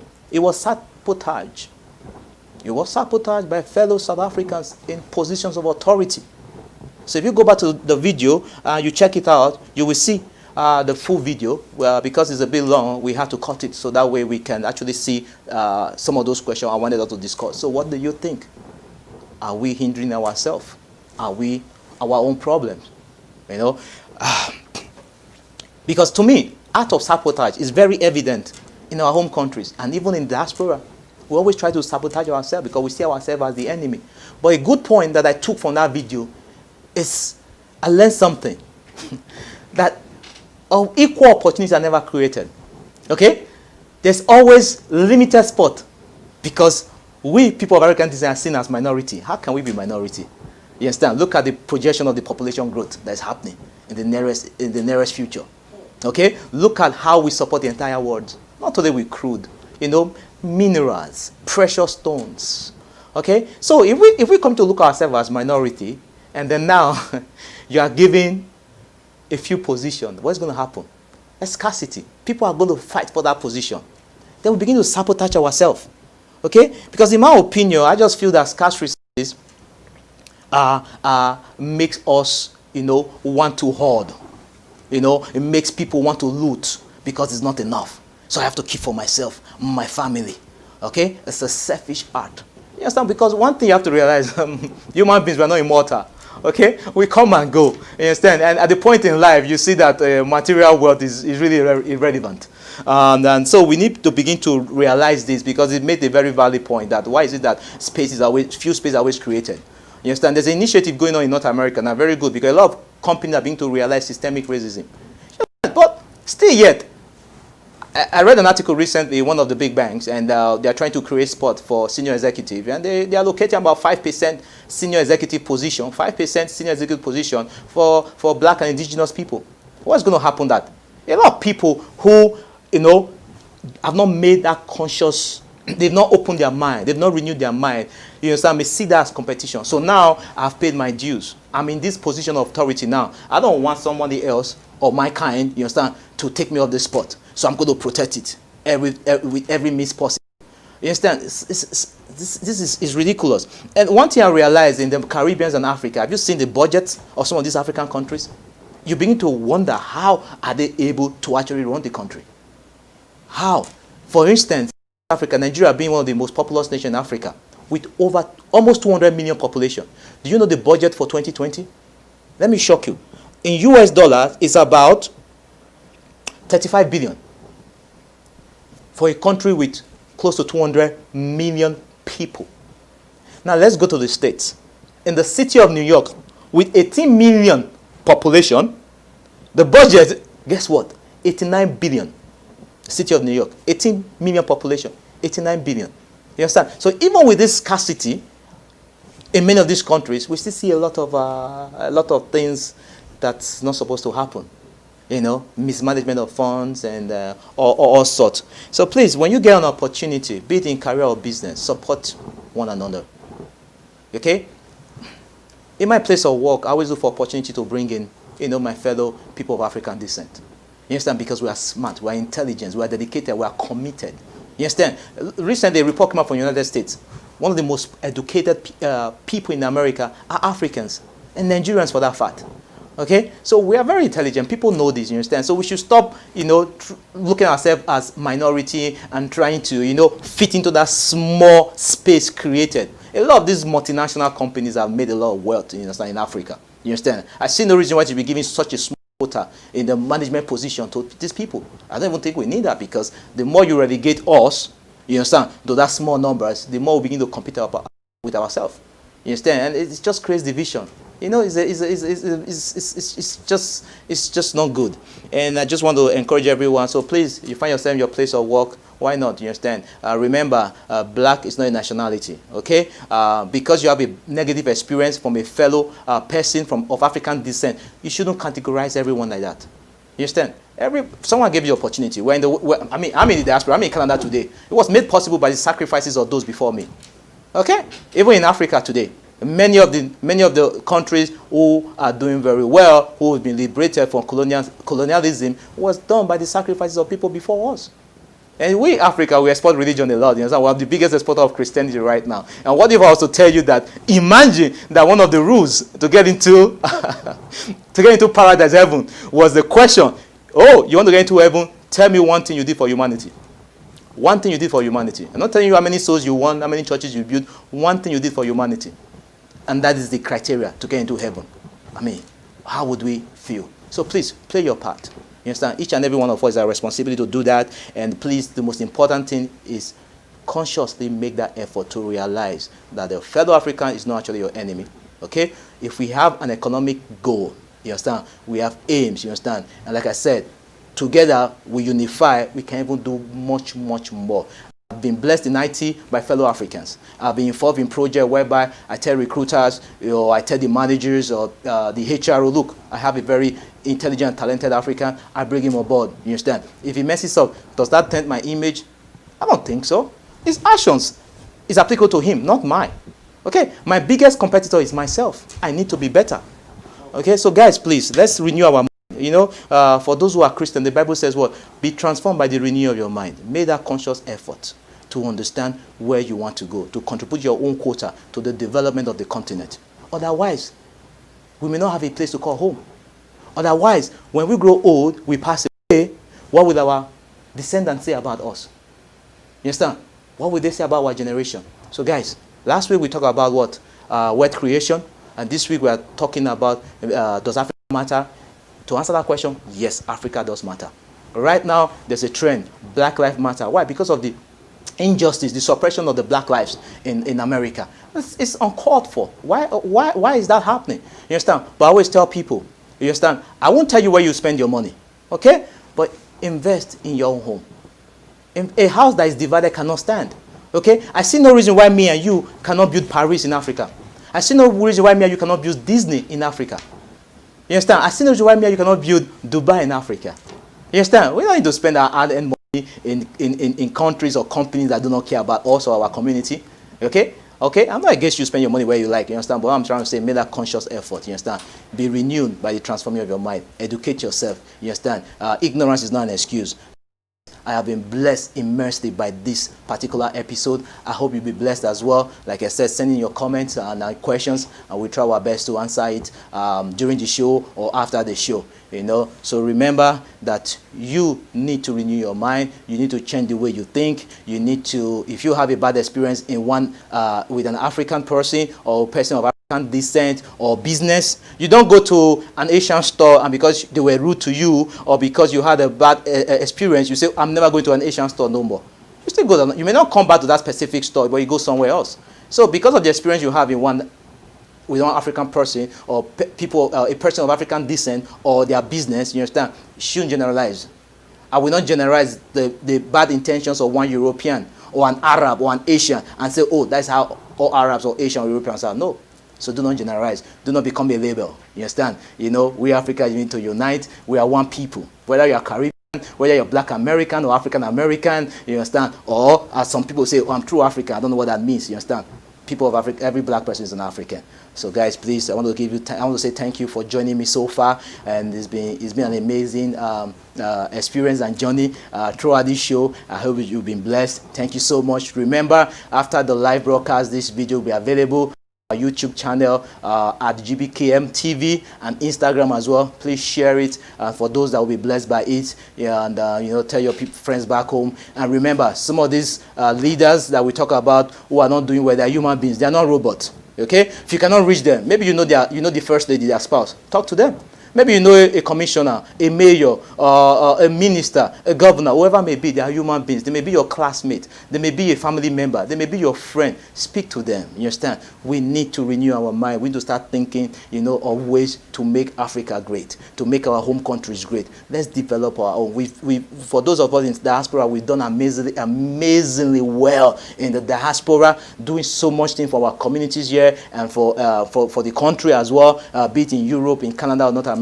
So let's begin to reciprocate that back home. So thank you so much for being with me so far. I'm happy. Remember, once again, you can join me next week for another amazing topic, amazing discussion. It's always 6 p.m. Eastern Standard Time. It's a 30-minute show. I don't want to take much of your time. So remember, you're always in the spotlight. The change you seek begins with you. Good night. Host an entertaining, engaging, and thoughtful weekly show? Or are you a business person or entrepreneur interested in building a brand for yourself? Can you connect with an audience and have strong social media skills? If so, the GBKM Network would love to invite you to join our team. We're looking for driven, genuine. Do you know who you are? What is your name? Sometimes you wonder why and wonder how. Don't be alone. Just stay calm, cause even if you choose or not to. My child, recite the words of this ancient mythology. The wisdom I disperse in this verse, no apology. Memorized to keep you from evil theology. For you, the darker hue, you denied your equality. See, for generations we perpetrated psychology. Divide and conquer each other, really lynch policy. You cannot build each other up, how will you build economy?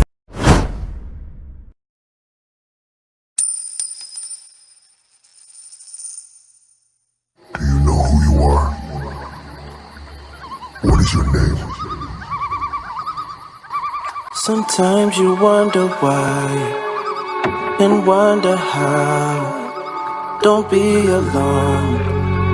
Just stay calm, cause even if you choose or not to. My child, recite the words of this ancient mythology. The wisdom I disperse in this verse, no apology. Memorized to keep you from evil theology. For you, the darker hue, you denied your equality. See, for generations we perpetrated psychology. Divide and conquer each other, really lynch policy. You cannot build each other up, how will you build economy?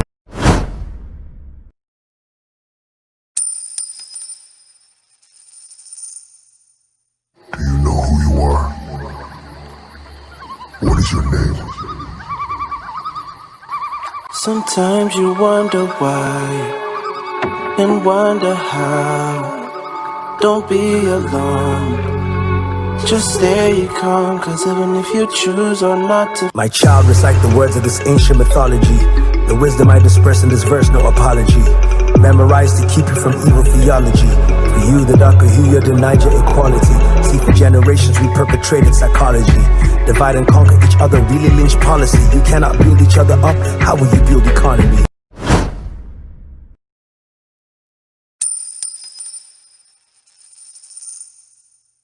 Do you know who you are?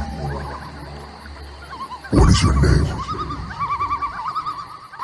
Sometimes you wonder why and wonder how. Don't be alone. Just stay calm, cause even if you choose or not to. My child, recite the words of this ancient mythology. The wisdom I disperse in this verse, no apology. Memorized to keep you from evil theology. For you, the darker hue, you denied your equality. See, for generations we perpetrated psychology. Divide and conquer each other, really lynch policy. You cannot build each other up, how will you build economy?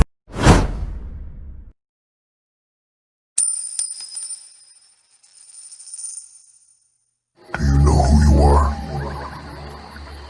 What is your name? Sometimes you wonder why and wonder how. Don't be alone, just stay calm, cause even if you choose or not to. My child, recite the words of this ancient mythology. The wisdom I disperse in this verse, no apology. Memorized to keep you from evil theology. For you, the darker hue, you denied your equality. See, for generations we perpetrated psychology. Divide and conquer each other, really lynch policy. You cannot build each other up, how will you build economy?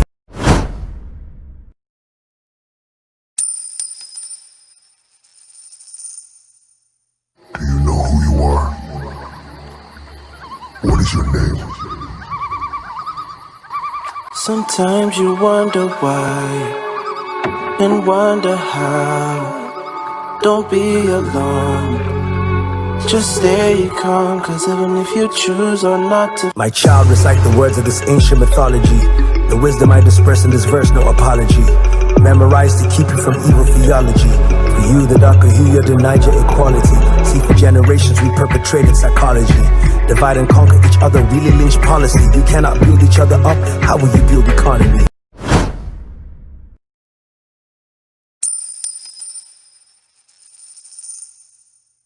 Do you know who you are? What is your name?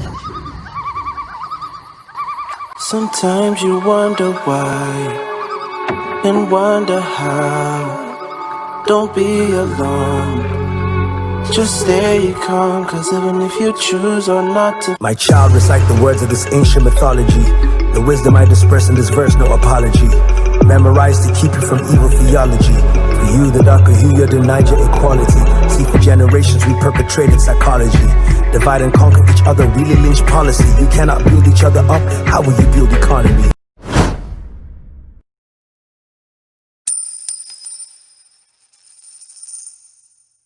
Do you know who you are? What is your name?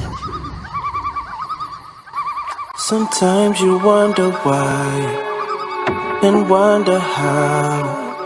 Don't be alone, just stay calm, cause even if you choose or not to. My child, recite the words of this ancient mythology. The wisdom I disperse in this verse, no apology. Memorized to keep you from evil theology. For you, the darker hue, you denied your equality. See, for generations we perpetrated psychology.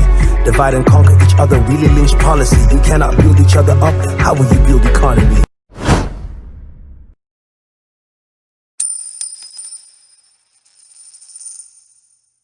Do you know who you are?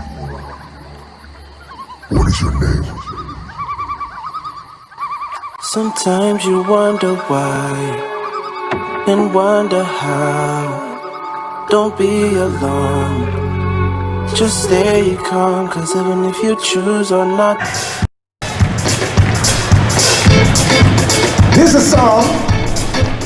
Hello and welcome to another GBKM Red Carpet presentation right here from the official Black History Month kickoff brunch hosted by the Ontario Black History Society. Of course, I'll be your red carpet host for this evening, Romain Redmond, and I am the host of the Alternative Show on GBKM FM. So with February being celebrated as Black History Month right here in Canada and across the world, of course, the Ontario Black History Society kicks off its official celebrations here in the province. So they outline the schedules and also just remind us of the reason why we do celebrate the rich history, heritage, and of course the contributions that the Black community has made to the province. So don't go anywhere. We'll be talking to the organizers, dignitaries, officials, and also patrons as they come out to celebrate this monumental event. So stay with GBKM FM. Don't forget our platforms on Facebook at GBKM TV. Get us on YouTube at GBKM TV, on our website www.gbkm.fm, also in TuneIn app at GBKM, and you can also get our app from our website and take us with you wherever you go. So don't go anywhere. We'll give you all the exclusive access right here.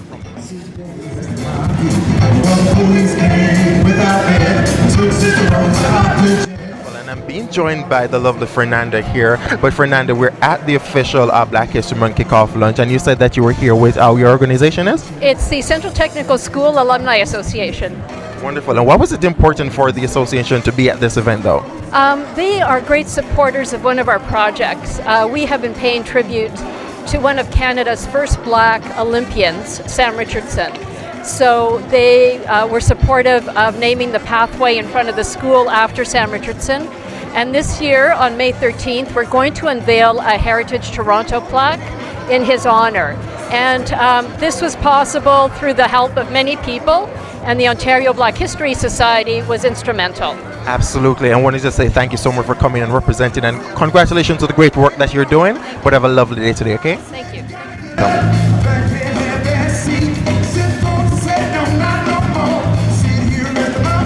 By Spider here. Of course, I got it correct, right? Wonderful. But you're here at the Black History Month official kickoff. How are you feeling so far, though? Feeling good. We're really happy with this year's turnout as a board member. You put so much work into this for this annual event to kick off Black History Month, and we've got so many great entertainers and people from all walks of life here today to share a little Black history and have a great time and celebrate. Absolutely. But after so many years of doing this, it's still important that we do it. And what is the significance of us continuing to do things like these? Well, obviously the pride. Remember, Black history was not taught in school. So a lot of you, without organizations like the Black Ontario History Society, kids wouldn't know this. And I think that's one of the most important things to emphasize. We, the Black community, has contributed to this nation as much as any other. We have so many people that, for instance, I am the first Black man to go coast to coast on radio. Wow. Here in Canada, and that was in 1994 at the Fan 590. So, I mean, it took us that long to get there, and one of the things I do is try to share that with the public, what it was like, and you feel sort of excluded and alienated, and from my perspective, there's still not enough people of color in the media, especially in radio. You don't see it. Well, you can't see it, but you don't hear it, and we need more of them in the production room so we can get different perspectives on the Black community. And so that's one of the reasons that I joined as a board member for the Ontario Black History Society. Absolutely. I wanted to say thank you so much for the work that you have been doing on the committee, on the board, and also putting this event together for us on an annual basis so that we can bask in the pride of our Blackness, right? Absolutely. It's very important because when I grew up going to school, we didn't know anything about Black history. We really didn't. And so we didn't have the kind of pride that people like Martin Luther King and Muhammad Ali and Barack Obama and Malcolm X have instilled into us, about the people like Harriet Tubman and Medgar Evers, and the list goes on and on. We've contributed so much to this great nation.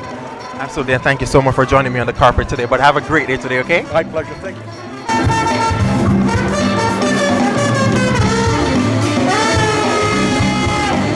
Joined by the lovely Marika, of course, and she's of course here supporting the grand effort in launching Black History Month. But Marika, tell me, how are you feeling so far? What's happening in the room?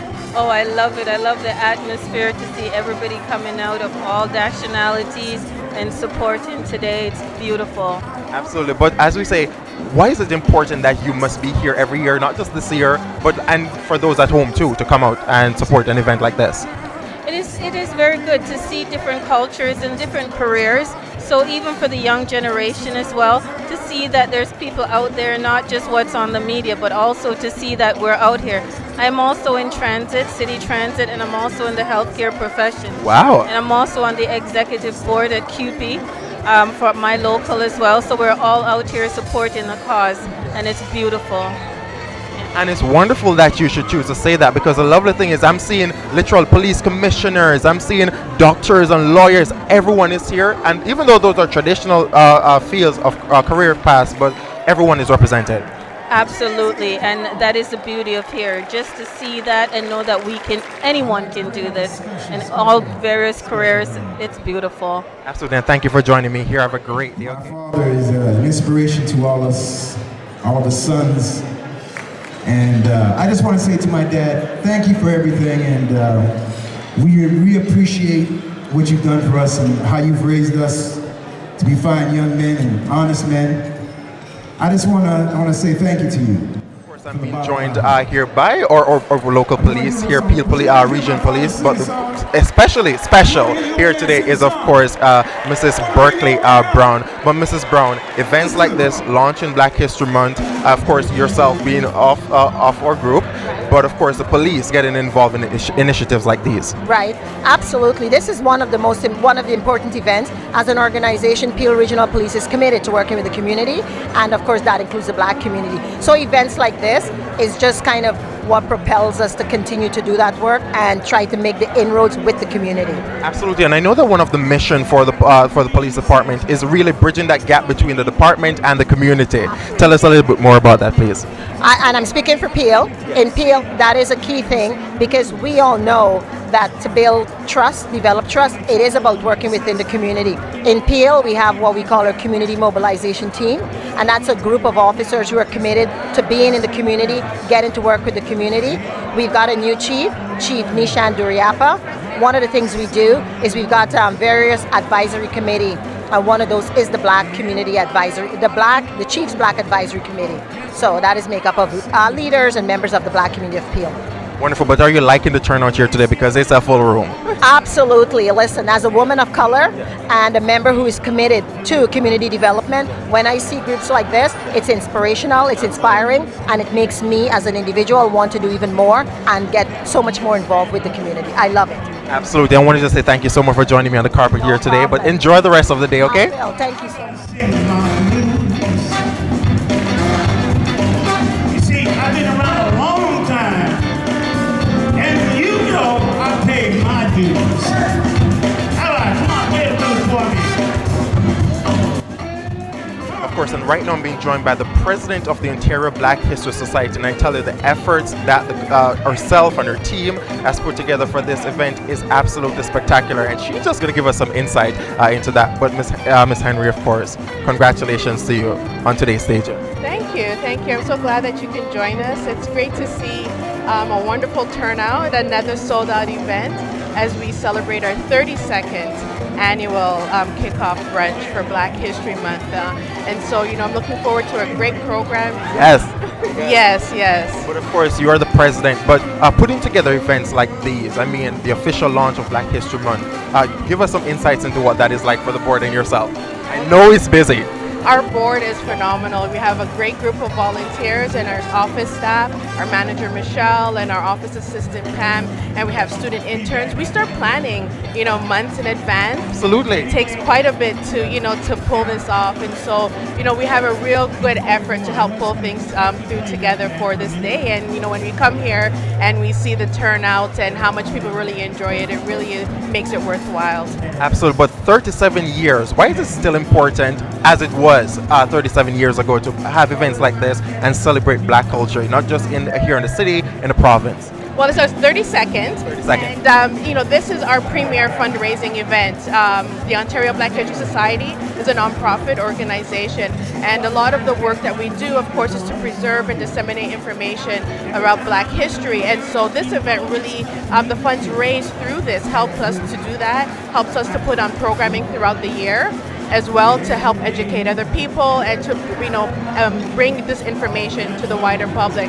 And so it remains important because people still do not know a lot about Black history in Canada, and the fact that people of African descent have been here for over 400 years.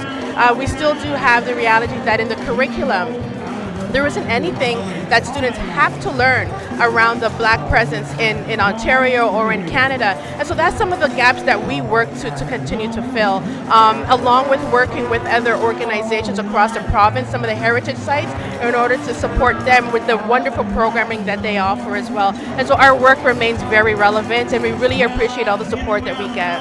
Wonderful, but how do we continue though throughout the year, not just at this event, but throughout the year to support the organization Ontario Black History Society? I know phenomenal work going into research and all that fun stuff. How can we get involved as a community and as Ontario in general? Well, one of the key things, as I said, because we're a nonprofit, funding really does help to make our programming go a long way. And so we're always encouraging people to become members of the Ontario Black History Society. You can find information on our website. We're always looking for sponsors as well for some of our events.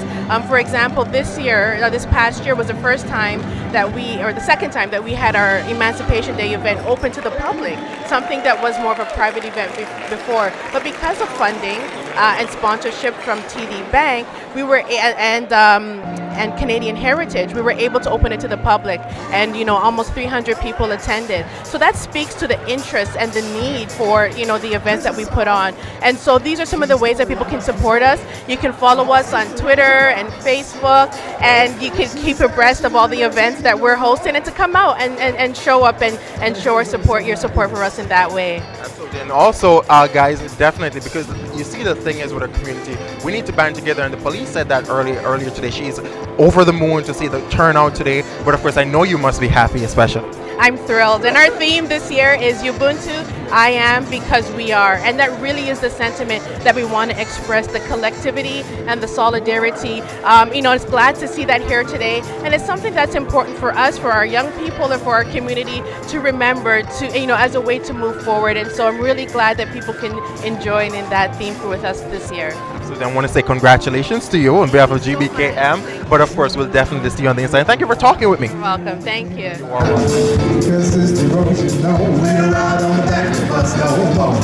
Sister Rose was tired one day, had a hard day on the job. All she wanted was a mother's earth, not a song from an angry mom. What's an event without, of course, our wonderful president and CEO, Mr. Kenny Baswe? I mean, this is a guy that works tirelessly to ensure that we are here at every event showcasing our very best. But of course, Mr. Baswe, being a part of this event, though, just give us your feelings. First of all, Mr. Redman, thank you very much. You're doing a wonderful job. Shout out to Ontario Black History Society for bringing us on board this year. This is great, epic. Everybody is here. It's sold out. We're very proud. We're very happy to be part of this great initiative, great movement that is touching life in Ontario and worldwide overall. And we believe and we hope to keep this relationship going and expand on it and touch more lives. I know from your vision at GBKM that you are a person who is really interested in terms of being careful with the contracts and the events that we take.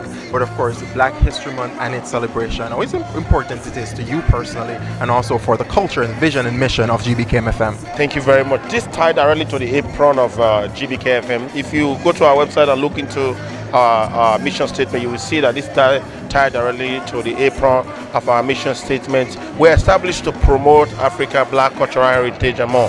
So being part of this and participating in an event like this is like a fulfillment for us. It's like an achievement for us because our goal is to join hands together. And to answer your direct question, the world is becoming a global village. Yes. Whether we like it or not, we all have to put hands together, beat by beat, and take it to another level. It's been a while. It's been a long time people have been saying our story for us. It's hard time now we come together and say our story for ourselves.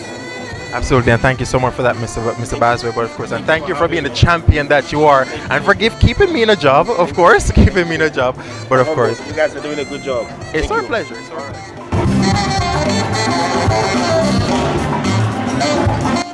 So I am here with Adoma. Adoma, can you tell me a little bit about yourself and what you do, love?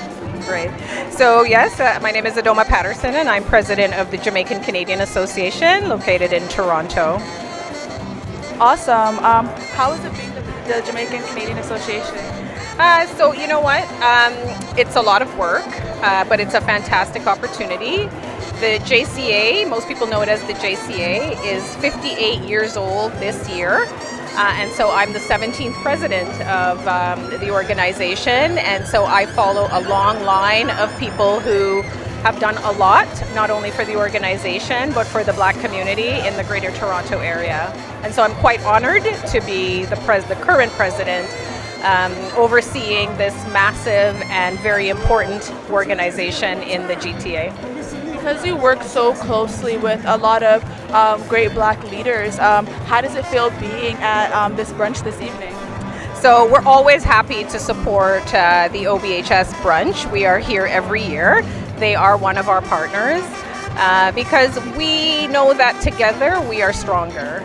That when we support each other, when we highlight and celebrate the best in our community, both young and old, that it's an important story for our young people. And so JCA, again, being 58 years old, has always helped to build the capacity of the community and to make sure that our stories are being told. And so we are very, very thrilled to once again support the brunch. Amazing. Well, you look great, love, and we'll see you in there.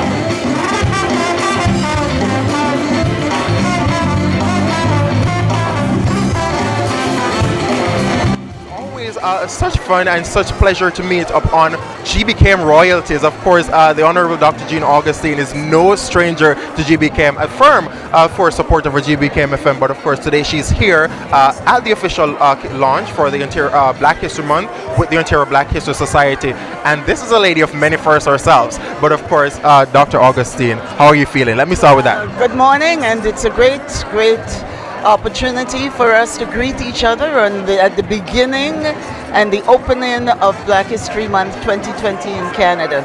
But of course, as I said, you're a lady of many firsts. You're one of the very first to sit on Parliament Hill as a female person of color. How was that experience? Well, that was a great experience, but for me, the legacy thing is what's happening today. It was my motion that created Black History Month in Canada, and so I'm very, very proud and pleased as I see the crowd and I see celebrations all across this country where we're recognizing the talent, the skills, the abilities of people of African descent and their contribution to Canada. Absolutely, and that was at the turn of the 21st century that we actually got the recognition for Black History Month. And some would think that for so long we had to wait for it, but of course you're the champion who really delivered it to us. Well, I think it was important in 1993 to have all the members of Parliament recognize the importance of our history. Those of us who were in education realized that the modules and the things that we were teaching in social studies and in history did not include the indigenous people, people of African descent and others. And so what we're doing now is really amending Canadian history, making sure that we insert those very important issues that make us all Canadian, and that Black history is not just about Black people, it's Canadian history, and it's about our contribution to Canadian history. And of course, we want to say thank you so much for pioneering that important step in our upward mobility as a society. And of course, do enjoy the rest of the day, okay? We'll give you some more time to sit down and just enjoy the ambience of your work. Thank you very much. You got to be singing the blues. Well, I chuckle a little bit and says, a lot of people ask me that question. I'm going to tell you right now just why I sing the blues. Everybody want to know why I sing the blues. Everybody want to know just why I sing the blues. Well, you see, I've been around a long time, and I paid my dues. I first got the blues when we were riding over on the ship. There was a man standing over me when you didn't have a whip. And that hurt. That's why I gotta sing my blues. You see, I've been around a long time, and I paid my dues.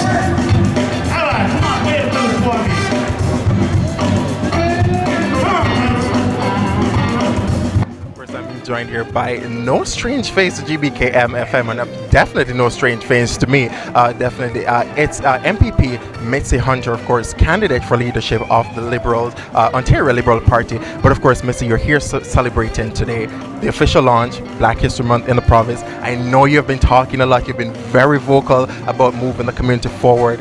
Give us some more words for that. Well, it's really awesome to be here on the start of Black History Month, and the Ontario Black History Society always does this brunch as a way to welcome this very special month of reflecting on the importance of Black history here in Canada and the legacy that we have as Black Canadians to building this province and this country. And it's a month that we can celebrate and really inform the broader community of the contributions that Black Canadians have made to Canada. Absolutely, and being in politics, just the 21st of January, we celebrated Sir Alexander's been named his day. That's his day now. But of course, how important is you standing in the House to say, yes, thank you so much for that? Well, that was really amazing. Obviously, Lincoln Alexander is an upstanding Canadian from the Black community. He was the first Black person elected to Parliament and served, provincially as well as our Lieutenant Governor. And so to give a day in recognition of the contribution of Lincoln Alexander, I was really honored to be a parliamentarian in the province of Ontario to endorse that, to support it.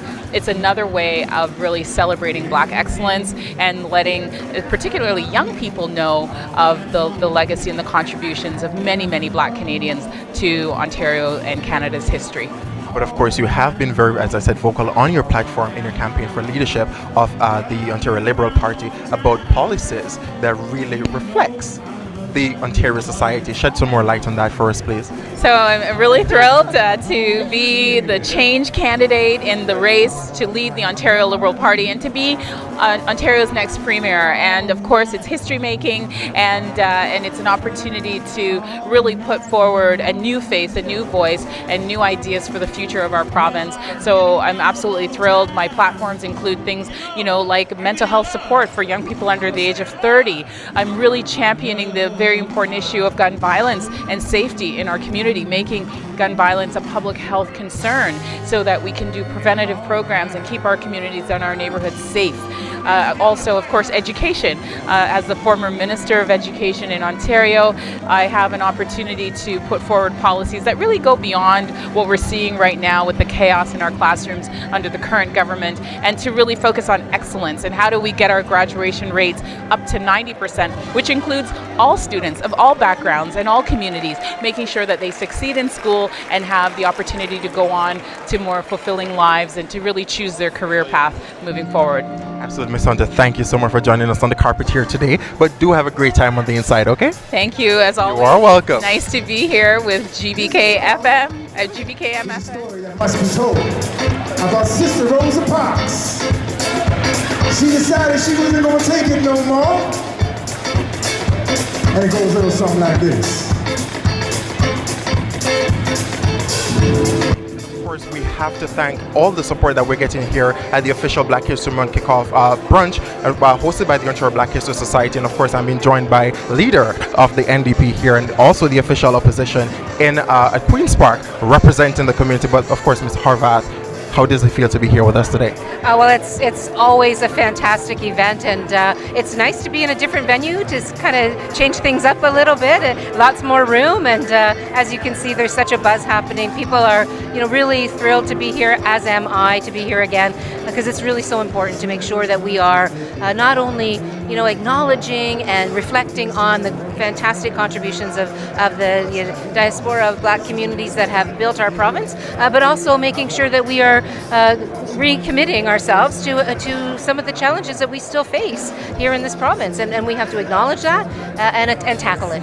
Absolutely, and I know your platform is big on inclusivity and really ensuring that policies are created so as to ensure that all communities move together in unison, but shed some more light on that for us. Well, no, there's no doubt about it. I mean, we think everybody should have an opportunity to build a great life here, but we know there are some systemic barriers that prevent that from happening, and so, I mean, we are very disappointed that the province seems to be going backwards in that regard, and some of the proactive work that we convinced the previous government to undertake, like the Anti-Racism Directorate,